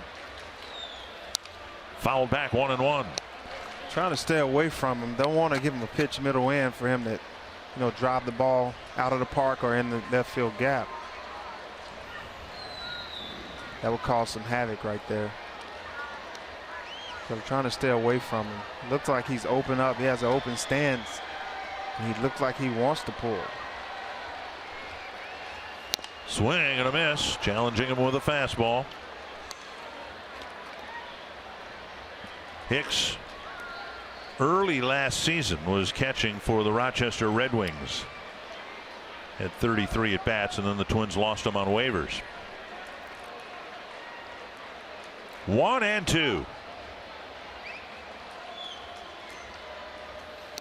Ooh. Just missed the inside corner at 94 miles per hour.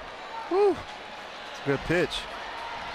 That's a really good pitch. I mean, Buxton had a pitch right there. I think he called it a strike, but this pitch he called it a ball.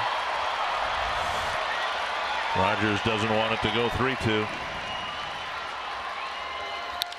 To right. Kepler back. Leaping and making the catch on the warning track. Nice play. Now the runner trying to get to third, and the throw is there in time. A double play. How about that? Way to go, Kep. Kepler with a catch and a relay to third, and it's a double play to end the inning. That was beautiful. Told you he got something in that tank. Way to go, Kepler. What a great catch. The first out recorded on the play. Woo.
One out on the play, but Kepler with a great catch, and then he hit the relay man Dozier through a strike to third base. Oh yeah, that was a nice play. Great Michael Jordan type play.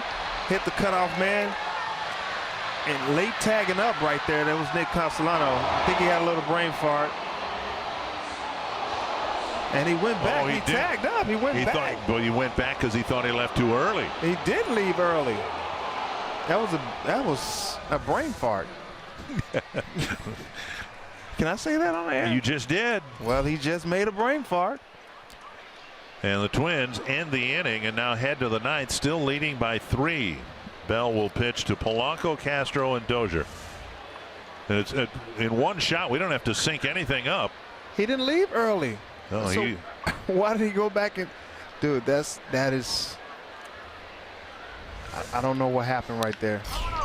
Another hit for Polanco. He's got 2 more tonight. And again, 1 from each side of the plate. Now the Twins made the last out of the top of the 8th inning at third base, and the Tigers made the last out of the bottom of the inning at third base. Wow. Never make, kids at home, do not make the last out at third. Try your best not to in your life. It's going to happen, but try not to. Jim Meducci, the right fielder for the Tigers. Romine was there. He was pinch hit for. See what Castro's asked to do here. Whether the Twins might be. No bunts. No bunts? No, not at all. Not winning by 3. Top of the 9th. I wouldn't do that. I wouldn't waste his swing. Castro is 1 for 3 tonight, a single, but also another strikeout.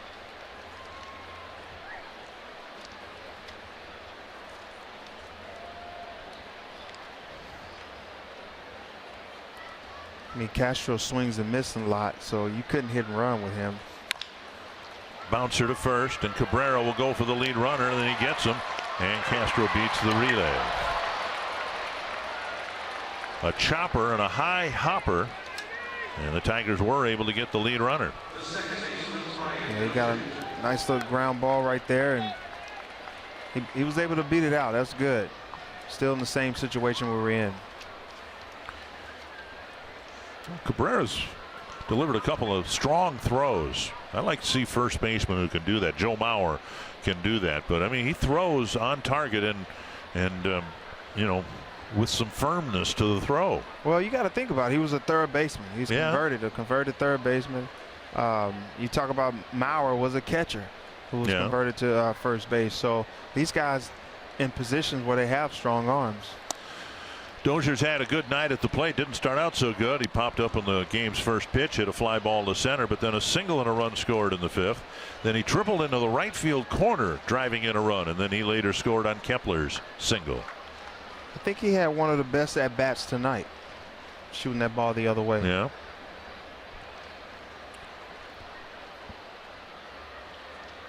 McCann to the mound. McCann probably going out there telling him just be careful, know who's on deck. Got Kepler on deck. Be careful with this guy. Stay away. Don't make that mistake middle in. Matt Belisle warming up.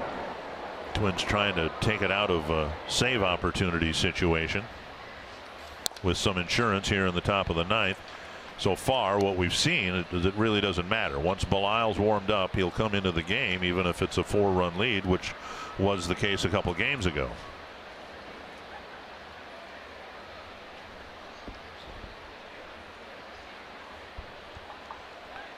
2-0 to Dozier. Dangerous pitch.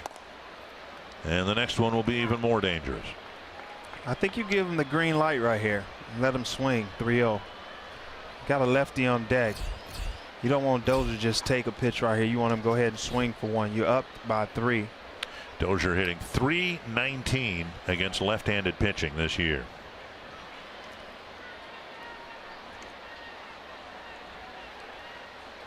And he took ball 4. First and second, one down, and Kepler will bat. 5 Twins with multi-hit games tonight. You got Rosario with 3, Dozier, Kepler, Mauer, Polanco, each have 2. That's impressive. And they've mixed in some power today with the 3-run home run and the 2-run home run. You can see everybody but Escobar has a hit, and he might get another opportunity here the way this inning is going. Kepler with a 2-run home run and an RBI single.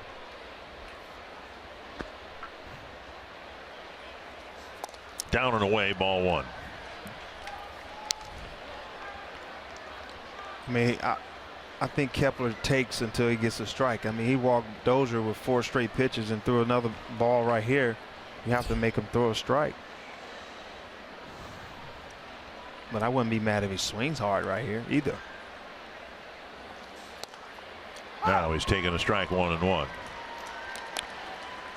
Kepler with 86 at bats against lefties, hitting just .128 against lefties.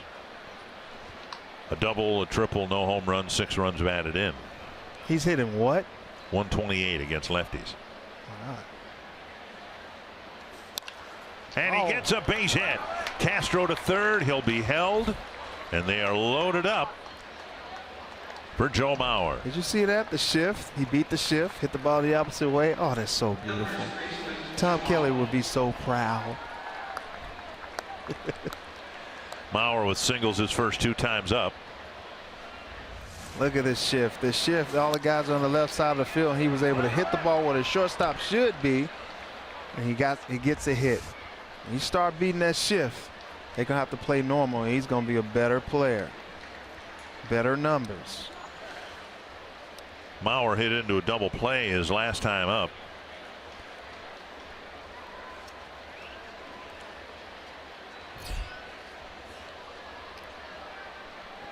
This one, veteran guys step up and come up big. Ball 1. Wouldn't mind an insurance run. Less than 2 outs. Poke the ball in the outfield. Get him up. Seems so simple, huh? Mm-hmm. It's not. Well, the Twins would take a sacrifice fly here. That should be his thought process right now. Not to get a hit, not to hit a home run. Simplify the game and you do big things. Oh man, I should make a nursery a rap about that. I'd stick with the nursery rhyme. That might be better. Okay. 1-1.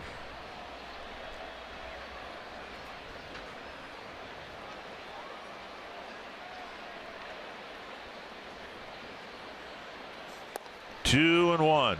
One thing we know with Joe's discerning eye at the plate, Bell will have to throw him strikes. Have to. He has a really good eye. One of the best in major leagues the last couple years. So, and he's very good in this situation. 352 with bases loaded in his career. And a drive base hit to center field. Wow. Castro scores. Dozier scores a 2-run single for Mauer, and the lead has grown to 5. Yep, insurance. Stick a fork in him. He's done. Mauer got a great pitch. That's what veterans do. They come up big in situations like that. He got a pitch up. The count was in his favor. The pitch was a really good pitch. Mauer was just a really good hitter. Was able to stay on the pitch and hit it up the middle. And Kepler, you got to say, hey, this guy went first to third. Scored 2 runs right there. Insurance. Anybody want it? Insurance. The lead's back to 5. The Twins scoring at least 2 here in the 9th.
In a lot of different innings, but when Kepler caught the ball in the warning track and ended the 8th inning, and now the Twins have come back with a couple of runs in the 9th, I'd like to think that they've got this one pretty well in the bag. And with Joe Jimenez coming into the ball game now. Dozier, Mauer, Kepler. These guys are 8 for 14. First 3 hitters in the Twins lineup is 8 for 14. I'm taking those guys to the casino tonight. Maybe not tonight. I think they're all going to want to get a good night's sleep after getting in. Sano waves at a breaking ball, ball 1 or strike 1. I told you, do what you did the previous night. Stay up to 3 in the morning. Do it again. How'd you last so long doing that? I don't know. Man, look, when you get on the field, adrenaline takes over. You don't even know you're tired. You don't know you're injured. You don't know nothing until after the game. Nice block catch by McCann, and it's 1-1 to Sano. Sano with a single, a run scored, 3 strikeouts. Twins with 16 hits. They've scored in the 4th, 5th, 7th, and 9th innings.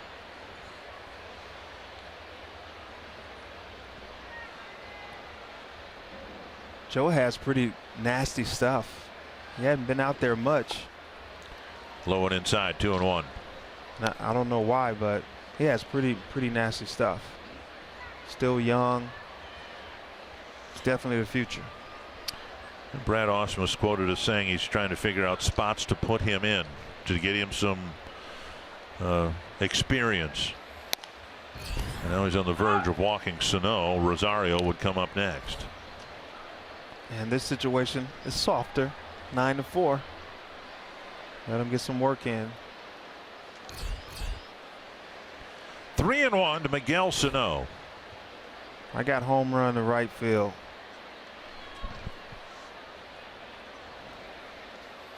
Swing and a miss. Another breaking ball. I would have swung like that too. I'm thinking this guy throws 94, 3-1 count. He'll throw a fastball. Nope. Cambio, changeup.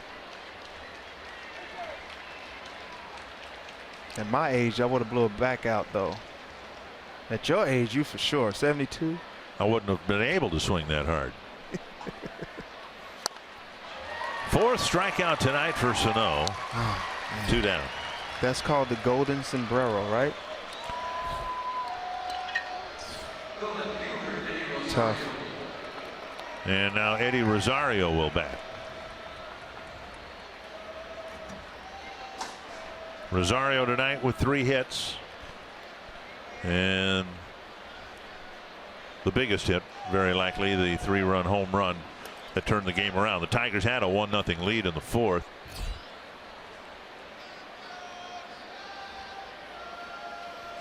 High chopper over the mound, and Iglesias fields and ends the inning. But the Twins get a couple of runs they hope they won't need and lead it by 5. Hold them down.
All right, it's the Torrey Show.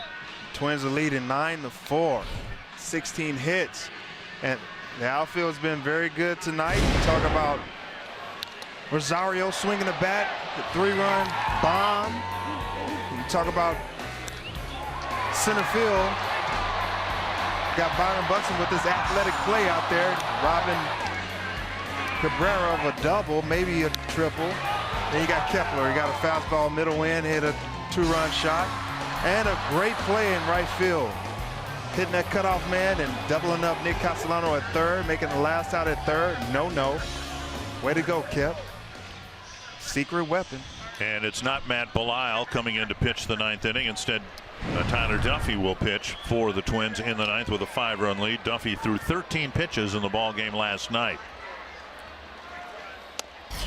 Fastball off the plate, ball 1. Iglesias the first batter, and then it'll be Kinsler and Matuk. And Duffy and Neil Allen, Paul Molitor, and probably you at home hope that's enough, that they just send 3 men to the plate in the 9th. Down and away, 2-0. We can't lose this leadoff batter. We don't want anything exciting happening, right? I've had enough excitement in Milwaukee.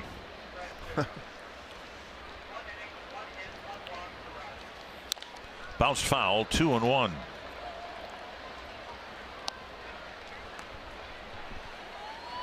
You see 30 pitches on Tuesday, then 13 last night.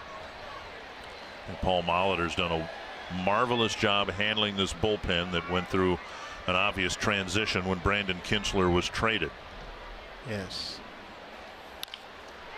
Dozier with the catch of the soft line drive, and the first man, our friend LaTroy Hawkins, calls that the leading lady, and she has been retired. LaTroy calls it that? Yeah, the leading lady. The leading lady. 1 down. 1 down. All right, then. Ian Kinsler will bat. Singleton scored his last time up.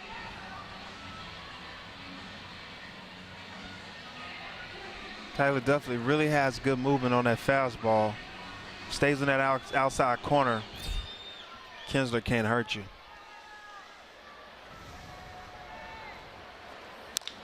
To right field, chased by Kepler, and in the seats. Angels have an early lead on the Mariners, 1-0. The Rays have already lost, so if the Twins pin this win down, they will jump over the Rays in the wild card standings and might by night's end be the second wild card spot leader. Breaking ball over first strike. Oof, that was nasty. That curveball had bite, teeth, sharp.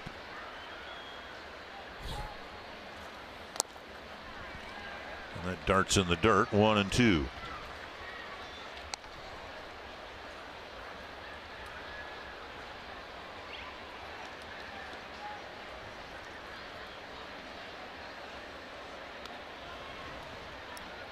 One and two.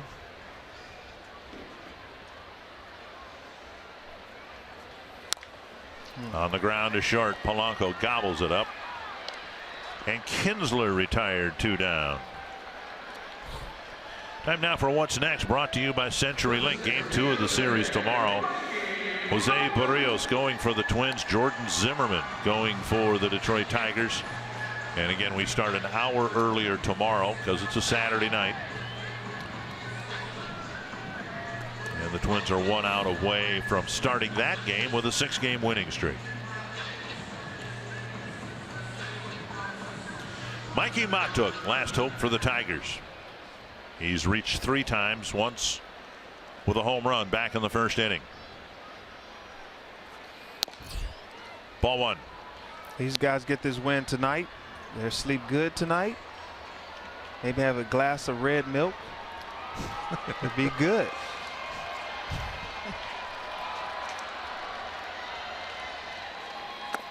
Now low, 2-0.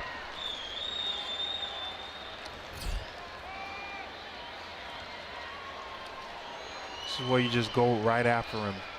See what happens. Make him, don't you give him anything. Make him earn everything. So throw it right there. Let the defense work. Hit to Kepler. There you go. And the winning streak has reached 6 games. Paul Molitor with his 200th win as a major league manager. Wow. And this team is playing as well as it has played for Paul or Ron Gardenhire in a long, long time. 6-game winning streak. And the Twins might find themselves as the second